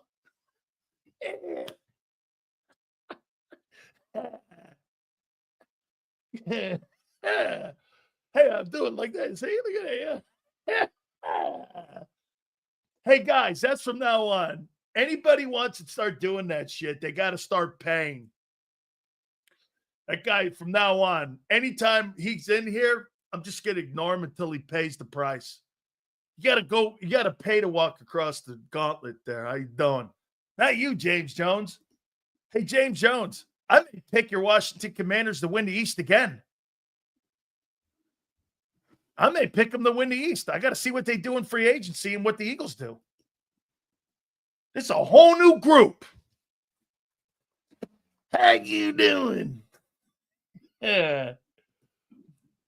They don't give airtime to people not being constructive to the conversation. I don't get I get it. Eagles Nest, I got you. Love. Oh, look at this. Holy shit. Hey, President Trump, we got a crap talk tariff now going on. Big Sills has implemented a tariff. If you're going to talk shit, we're going to have a tariff on the show that you got to pay from now on. The guys like a numbnuts like that dude, you got to pay a Big Sills tariff. Like the Mexican or the Canadian tariffs. Hey, you want to put your milk or your takes on this show? You got to pay a tariff. In and out. Oh man, how am I losing them? Oh my God! Don't be such a snowflake, Eagle Nest. Losing? I don't think so. Breaking news. The Chiefs might trade Taylor Swift and a first for Garrett. That's going to get the deal done. That'll get the deal done. Okay? That'll get it done. Holy cow. This has been absolutely awesome here, man. What a parade. How about Howie, man? Howie standing there at the podium, gets hit in the head with a Bud Light bottle, I'm assuming. Hey, and no political references, please. Okay? I'm getting Marcus Hayes on, and what I don't want is I want to stay neutral in this. So I have no gender persuasion at all in any way whatsoever. If you're hit by a Bud Light bottle, he kept form like when Trump got hit in the ear, there was Howie. I bleed green. I was like, very, very, very, very Donald Trumpish there, Howie. Hey, we're going to fight. That thing was sick, man. 2.5 million people, they're saying, showed up. The mayor got booed off the stage, but that's not uncommon when you're at one of those things. That was pretty cool, though, man. I couldn't wait to get Marcus Hayes on. Tomorrow, Angelo Cataldi and also Howard Eskin will be on with us this week. We just had Tony Bruno on, and you could tell in Tony's voice how happy he was for the team. Let's bring in Marcus Hayes here now. I couldn't wait to get his spin on what he saw and what he felt with that Super Bowl 59 win. Soon as the Eagles won, Marcus, what was the first thing that came to your mind on the season, the performance in 59, the postseason? Kind of encapsulate it, if you can, on what you thought your headline should be when you were going to write a column. I don't know. I hadn't thought about it that way. The column I wrote was they could do this 2 or 3 more times. Like that was the first place I went. I looked on the field and I realized that, they could lose 2 or 3 really good players and still be the best team in the NFL. And that's probably what's going to happen. They're probably going to lose Josh Sweat, who's a really good player. They're probably going to lose Milton Williams, who's a really good player. They might not have Brandon Graham back because he could retire. And Brandon was having probably his 3rd or 4th best season when he got hurt 12 games in. But yeah, they could be the best team in football the next 2 years. And that's something, it's not the same thing being the best team in football and being the team that wins the Super Bowl. The best team in football routinely does not win the Super Bowl. The team that's healthiest at the end, the team that's lucky a little bit. And the Eagles got lucky. Let's be honest. They didn't have to go to Detroit. That was an absolute godsend. The same way they got lucky in 2017, the same way the Phillies got lucky in 2008. But that doesn't mean they don't deserve what they got. But, it could be another team hoisting the trophy this time next year. But that doesn't mean the Eagles shouldn't be considered the best team in football going in. So to answer your question, I guess, the thing I thought was, how long could this era be? And think about it. Like, what other team has gone to 3 championship games in 7 years in the history of Philadelphia sports? Yeah. I mean, the Flyers, maybe. I mean, outside of that, in the mid-'70s, but we're talking 50 years ago now, where we're in that conversation here. Let me throw this at you here. The most unexpected part of the Eagles in 2024, and what I mean by that is Barkley's 2K. Were you shocked by that? I just wrote this column. Matter of fact, I have to send a Slack message in during our conversation so I can tell my bosses that the column is done. I'm so honored that I'm in your room with that. That is great. Here's my headline. The most unexpected part of the Eagles 2024 season that surprised you the most. I got Barkley's 2K. Right. Bonds, All-Pro. No. The defense being number 1. Nope. The rookies. Maybe. Or Jalen Hurts overcoming all the narratives about him. By far. Dan, think about it, okay?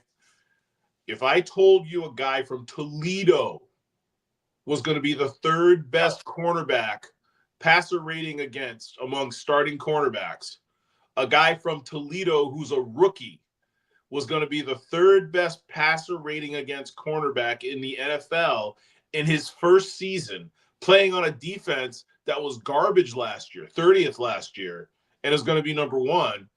You'd have never believed me that Quinyon Mitchell non-power. He's the only non-power 5 guy drafted in the first round. Dude, it's God bless Saquon Barkley. We knew Saquon Barkley was an outstanding back. We knew he had 15, 12, or 17, maybe 2,000 yards in him because he had 2 13s, right? Okay. Quinyon Mitchell doing what he did is just, it's absurd. Like, you couldn't sell it. It's by far, all due respect to Keith Jackson, 88, all due respect to Eric Allen and 5 interceptions, 88. By far the best rookie season any Eagle has ever had. And they went to the Super Bowl and won it. And he was a big part of it. So it's just in an era where cornerbacks can't look at you angrily and not draw a flag. He was the 3rd best cornerback in pass. He was like 6th or 7th in pass coverage and 6th or 7th in pass coverage and 6th or 7th in overall D among cornerbacks. If you listen to Pro Football Focus, and everybody kind of has to now, right? Because they're a little bit more legitimate. It's ridiculous that Quinyon Mitchell had this kind of year. But and I don't blame. It's not sacks, it's not interceptions, it's not forced fumbles. Everybody was too scared of him. It's unbelievable what he did.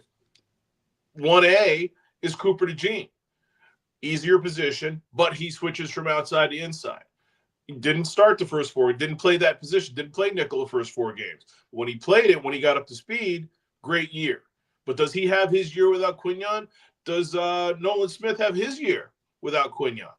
Does Jalen Carter have his year without Quinyon? You know what I'm saying? Yeah, totally. That is just, it's a chain reaction. It's complementary, right? Yeah. Yep. All of those guys played well. Zach Bond, everybody wants Zach Bond back. Okay, it's not your $17 million a year, whatever. The biggest surprise, I'm not saying he's the most important guy, but by far the biggest surprise was Quinyon Mitchell being a lockdown, what do they call it, Guantanamo Bay? Yeah. I mean, it's just, and he was cool. Like, he's like the coolest dude, the coolest guy I've ever covered in Philadelphia, just for being like cool. keeping his cool, and being really, really good is Michael Vick. It's not close. Like he's like the Arthur Fonzarelli for all the old heads out there of athletics to me, you know. Gretzky was like that too. Yes. You know, and Jordan wasn't. Jordan was a jerk, you know. Brady was a jerk. There are a lot of, I mean, Tiger. We all have our issues. But Quinyon Mitchell is cool. Like he is a cool dude. Let me ask you this. You know, I was flipping around and I was wanting to hear this, and I finally did. And I heard it because I got killed on CNN this past weekend for a Barkley take that I'm going to ask you about here in a minute. Yeah, Jake Tapper took a shot at me. So it's kind of interesting here. So let me ask you if this was changed on February 9th for you. Is this still true about Jalen Hurts? You can never talk about Jalen Hurts' game, how he plays the game, without mentioning team success or roster success. Can you say anything about him? Do you think that that's changed? And that game, February 9th, changed that? Or is that still a narrative on him that when you talk about Josh Allen, talk about the great skill set he has. When you talk about Lamar, you talk about the great skill set he has. Winning is a team stat. It's not a player stat. No, the quarterback gets credit for it. Winning is a quarterback stat. Oh, and really? This is why. I understand the argument against it. You understand what I'm saying? Like, yeah. I get the argument against it. But there are 3 positions in sports that I can think of that where you hold the opportunity to lose in your hand. Number 1 is hockey goalie. Number 2 is baseball starting pitcher. Yep. You can lose the game before it even gets started. Number 3 is quarterback. Okay. And quarterback is more powerful because you don't get benched. You don't get pulled for a reliever. You don't get pulled for a goalie. If you're a bad quarterback that day, your team's going to lose. Okay. So I am more of the thought process of like, okay, maybe the win isn't the stat, but losses are very much a quarterback stat. Okay. Especially over a long period of time. Like you know quarterbacks who lose games.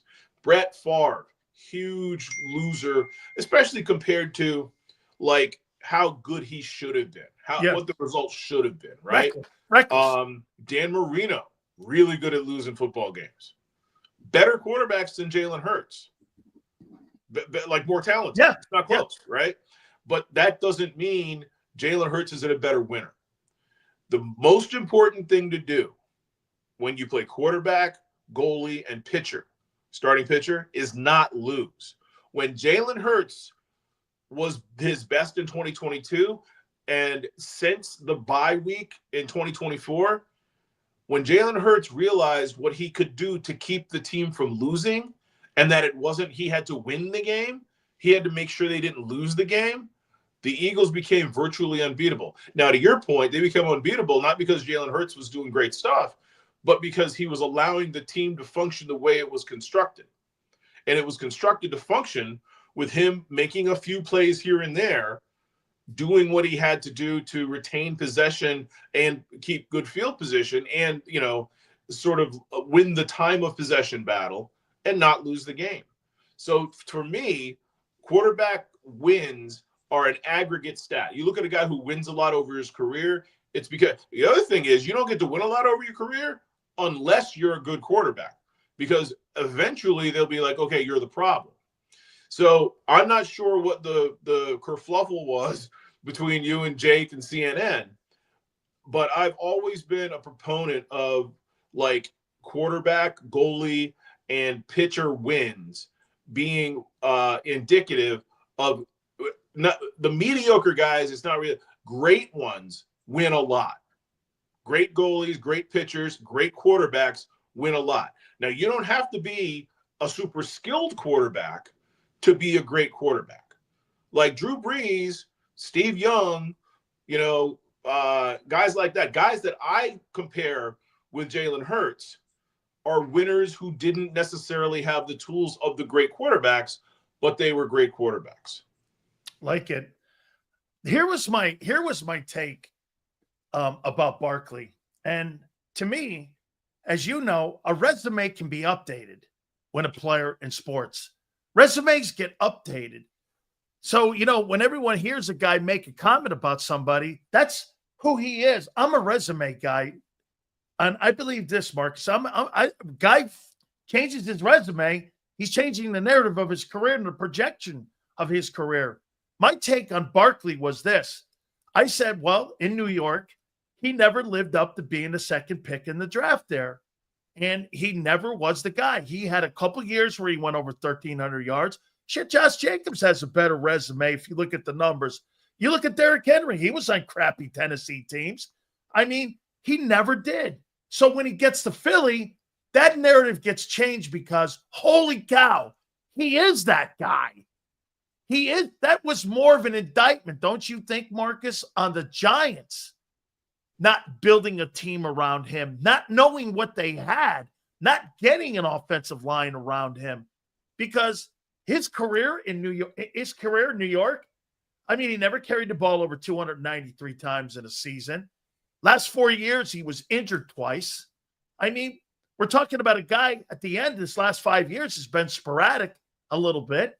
He had a good year 2 years ago, and now obviously one of the greatest seasons in NFL history. This is more to me about the Giants' failures than it changed because of what he did this year. Can two things be true? I will say this. I believe Saquon could have done this 4 or 5 years ago with the proper offensive line and quarterback. Yes. So I don't know what the context of the quote was. I don't know what the beef is, but I don't know anyone who disagrees that Saquon wasted 6 years in New York, and this will certainly, when he got here, he said something kind of incredible, right? He says, I want to be remembered as one of the greats of all time. You look at his numbers, and the people who are the greats of all time, he's way behind. Like, he kind of wasted 6 years in New York. He's 87th in rushing. Yeah, most of those guys are, 4,000 or 5,000 yards ahead of him going into this year. But again, there's no reason he can't have another year or two similar to this year, and maybe not catch up, but certainly be spoken of in those same terms. I mean, I really like Saquon Barkley. My wife's from Allentown. He's from Whitehall. I understand what he means to those people up there. I understand what it meant to them. He didn't go to private school. I understand what it meant to them. He stayed local and went to Penn State, and they were very happy, even though there are very few Giants fans up there, that he went to New York, where he's kind of close still. And he never, in my experience, he's kind of the anti-Ricky Waters and a more talented guy. And I know Ricky. Ricky is what he is, right? And Ricky knows what he is. But Saquon is an anti-diva. He's a non-diva, right? I couldn't be happier for him because he kind of tries to do everything right. You know what I mean? Yeah. And he's honest and he's professional. And unlike Jalen, he's not speaking condescendingly in fables. And unlike AJ, my favorite thing about the whole celebration was AJ Brown got up there and said, hey, everybody thought I was a diva. Everybody thought I was all about the stats. Now I'm a champion. He's the only guy who talked about himself. He's the only guy talked about himself, right? So, but again, I've written this column. I don't care if AJ Brown's a diva. If that's what fuels him, that way, he's not a bad teammate. He's a much better teammate than he has been, and he's not a bad teammate. And he sets a great example. But that is the diva stuff ever, to get up and say, you thought I was a diva, now I'm a champion. Everybody else saying, hey, I got a great team around me, So anyway, the Saquon stuff, I mean, it's pretty simple. Like, he's been really, really good. He's been resilient. He's come back from, I think it's his ankles that he had a knee injury and a chronic ankle injury. Yep. He's, he plays hard, plays tough. He plays really, really well. And now he's with a team that fits him perfectly. Two last ones here for you. All right. I got to hand it to you. You're probably right here. Yeah, I say probably because I can't concede and take a knee to you yet. But I think you're right. Dude, you can't dismiss a 700 win percentage, 2 NFC championships, a Super Bowl, 4 straight playoffs, 6-3 in the postseason now, to what your comment you said a couple months ago. You said it right here. You went like this. You go, hey, damn, maybe he's growing into the job. I mean, if a quarterback grows into a job, why can't a coach grow into a job? I mean, Parcells wasn't great his first 2 years when he was there in New York. I mean, he had a losing season. I mean, Nick hasn't had that. I'm not saying that, but he's had questionable moments as a head coach. Maybe he is.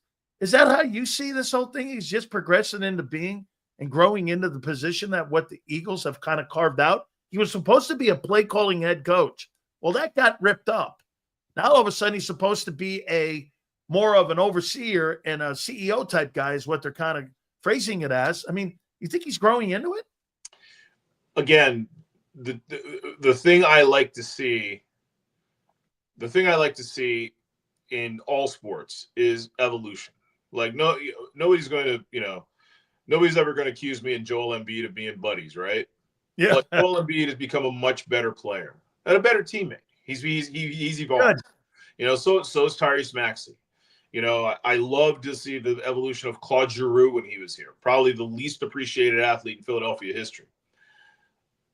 One of the things that both Nick and Jalen have to deal with is kind of the chip on their shoulder and when not to let it influence them.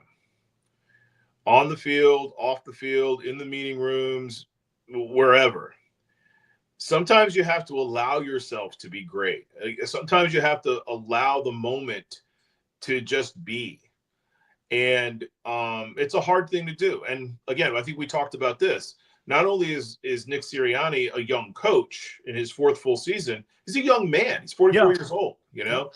He hasn't gone through this stuff before.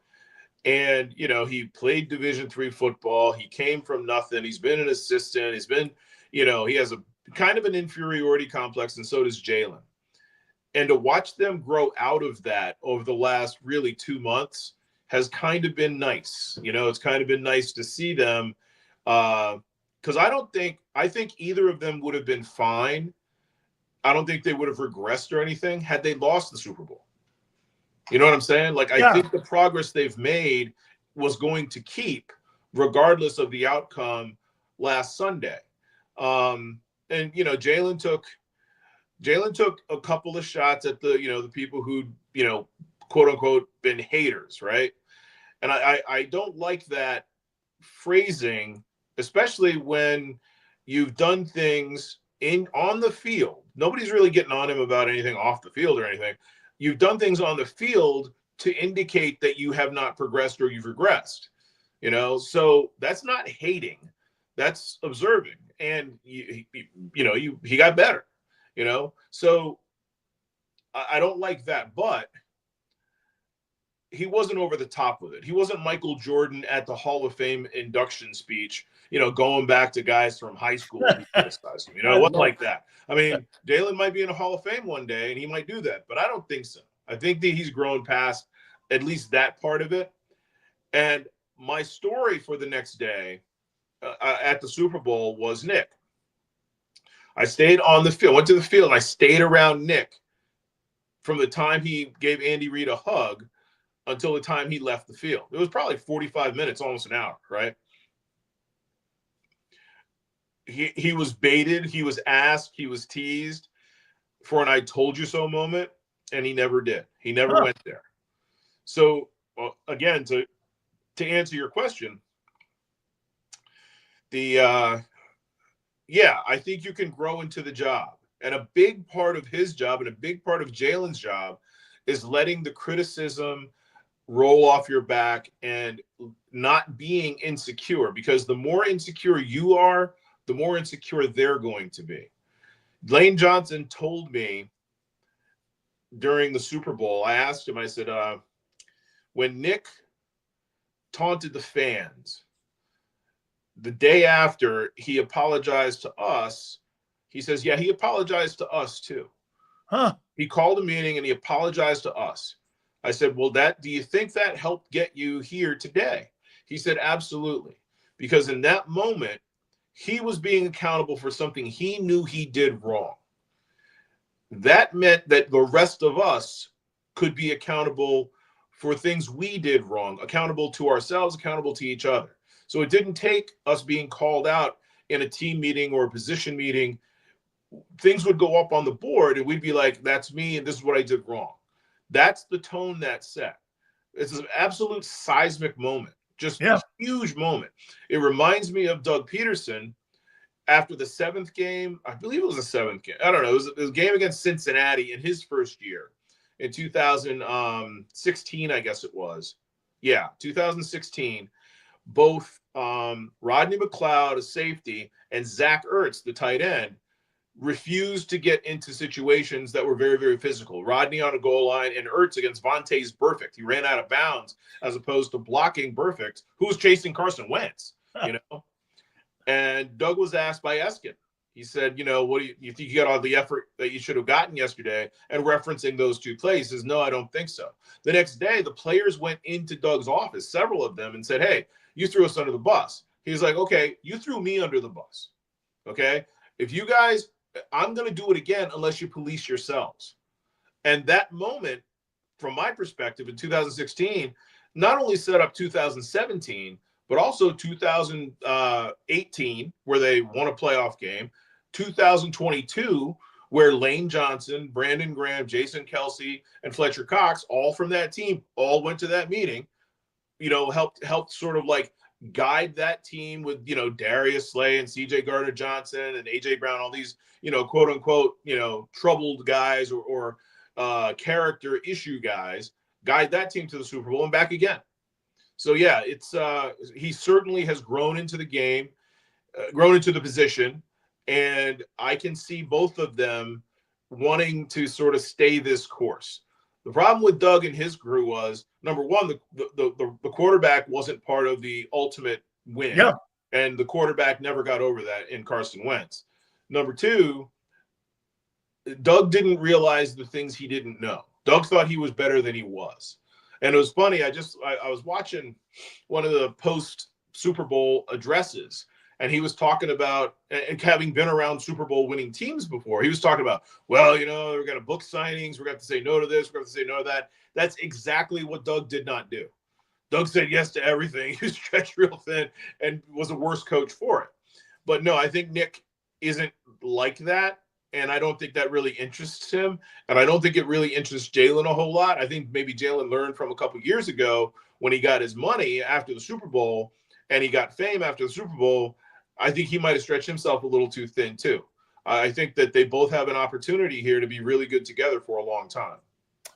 Finally here, Howie in this mix. I mean, MVP of the team this year, in your opinion? If you had to put one guy, the most significant person on that team, it's Howie. Saquon Barkley is the most significant person on a team. Saquon Barkley had arguably the best year of any Eagle ever and the best year of any running back ever. God bless Howie Roseman.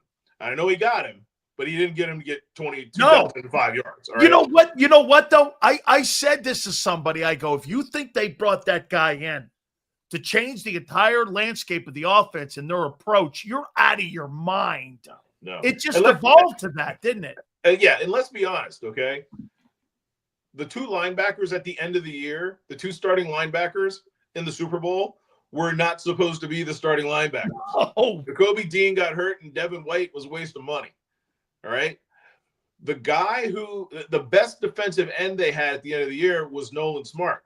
If they knew that Nolan Smart was going to be this good, they're not spending $51 million on Bryce Huff. Agreed. All right? So you're not going to be perfect. He looked perfect this year, especially in the draft with Mitchell, DeJean, and Jalen Hunt, who was playing great at the end, right?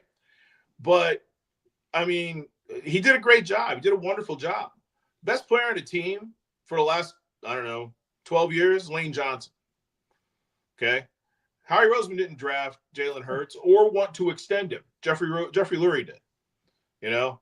So let's be honest. A lot of this team is not coincidental to Howie Roseman, but wasn't like Howie Roseman genius. The genius of Howie Roseman continues to be valuing veterans.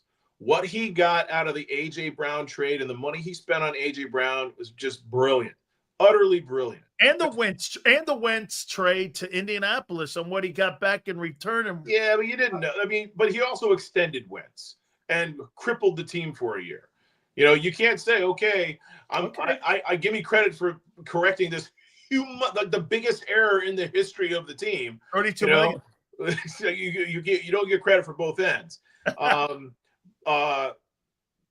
Howie, Mekhi Becton, that's a great signing. That's recognized. Saquon Barkley, great signing. These are Howie's strengths. Understanding the value of a guy who's like on his second contract, and you're just like, okay, Zach Bond. Like, they didn't know Zach Bond was going to be that linebacker, but they knew Zach Bond was a really good player with a lot of tread on their tires. Nigel Bradham, remember him? Yeah. Guys like that. Hassan Reddick, 2 years of unbelievable production. Those are Howie's strengths. Okay, you can even with Cooper DeJean and Quinyon Mitchell and Jalix Hunt and Jalen Carter and Jordan Davis. You go back to the 10 years in drafts before that, and you're not sure Howie Roseman's the guy, but he has his strengths. Is he the MVP this year? No. The players played unbelievably well. Probably the second most important person on the team was Vic Fangio. Yes. Not because he has great schemes or does this well or does that well or knows this offensive mind and can count, but because he has a great idea of what to do with what's in front of him. He knew Quinyon Mitchell could start right away. Who's supposed to start this year? Think about this. Who are the three starting quarterbacks supposed to be? It's supposed to be Darius Slay, Avonte Maddox, and Isaiah Rodgers. Yep. Those are supposed to be the three opening day starters, right? And Quinyon Mitchell and Cooper DeJean took those spots. They just took them. Because Vic Fangio said, okay, do this, and they kept doing it. Also, once Vic Fangio, and this might be the most important thing Vic Fangio did, once he realized that Bryce Huff couldn't play defensive end, that he was just an outside linebacker, he stopped asking him to be a defensive end. That's great coaching. Once he realized Brandon Graham had lots of tread left on a tire, Brandon Graham got to play more than he did last year. Yep. That's great coaching. Jalen Carter played 84% of the snaps at defensive tackle. That's more than any defensive tackle that I can find has played for the Eagles in the last 15 years. But Vic Fangio knew he could do it. He asked the guys to do what they could do and did not ask them to do what they couldn't do. So that's why Vic is probably the second most important person on the team. The story I wrote for tomorrow, the column I wrote, is what do you expect? Well, I expected Vic Fangio to be a really good defensive coordinator. So that's why in my book, Mitchell, DeJean, Bond, who else? Cam Jurgens, going from a mediocre right guard position to being a Pro Bowl center, and Saquon. Those are the guys for me that, like, if you get two of those stories in a year, you're probably going to do pretty well. And the other guys can, muddle along. But you got outstanding performances from 6 different positions that you had no idea you're going to get that kind of outstanding performance from, including Saquon. And Saquon's like 5th or 6th on the list. And he had the best year of any running back. That's how many unpredictable, that's how many unexpected great stories happen to the degree of greatness. Like, you just can't believe this happened with 5 other players. I know. I mean, the Becton thing too. I mean, moving him the right guard. The guy was a flop in New York. Again, nobody knew. No. Nobody knew. Mekhi Becton didn't play that great this year. He played fine. He played well enough for this to be the best offensive line in football. He also played between the best Eagle ever in Lane Johnson and a Pro Bowl center in Cam Jurgens. And he's playing an easier position. Okay? And he's a first-round pick. And he's a monster. Like, him becoming proficient, to me, isn't that unexpected. Like, at some point, you got to start earning your money. And you remember, he refused to move to guard was a Jets, right? He refused to move to guard. He posted on Twitter, I'm a tackle. All right? So there is a change there. And I'm not I'm not sure why. I'm not sure how much credit he gets for, becoming proficient at an easier spot, 5-6 years into his career. That said, it is another good sort of story. Jalen Carter played better than we thought he was going to play, but yeah, just story after story after story. And, Nick's got to get some credit for that. Absolutely. Awesome stuff, Marcus. I appreciate you taking time for us, man. It's been a wonderful year. It's going to be, I think, a very exciting offseason to see what happens. I mean, new season starts, I think, March 12th. So we'll find out what's going to happen there, the market values of people. Hope we can get you on again here, man. Thank you so much, my friend. God bless. Anytime. Thank you, Dan. You got it. The great Marcus Hayes from the Philadelphia Inquirer. Do me a favor, guys. Please hit the like button. You guys have been sensational. Little overtime here. Big Z, Big Joe, thank you very much. 2 to 6 tomorrow. And we shall see you on the flip side.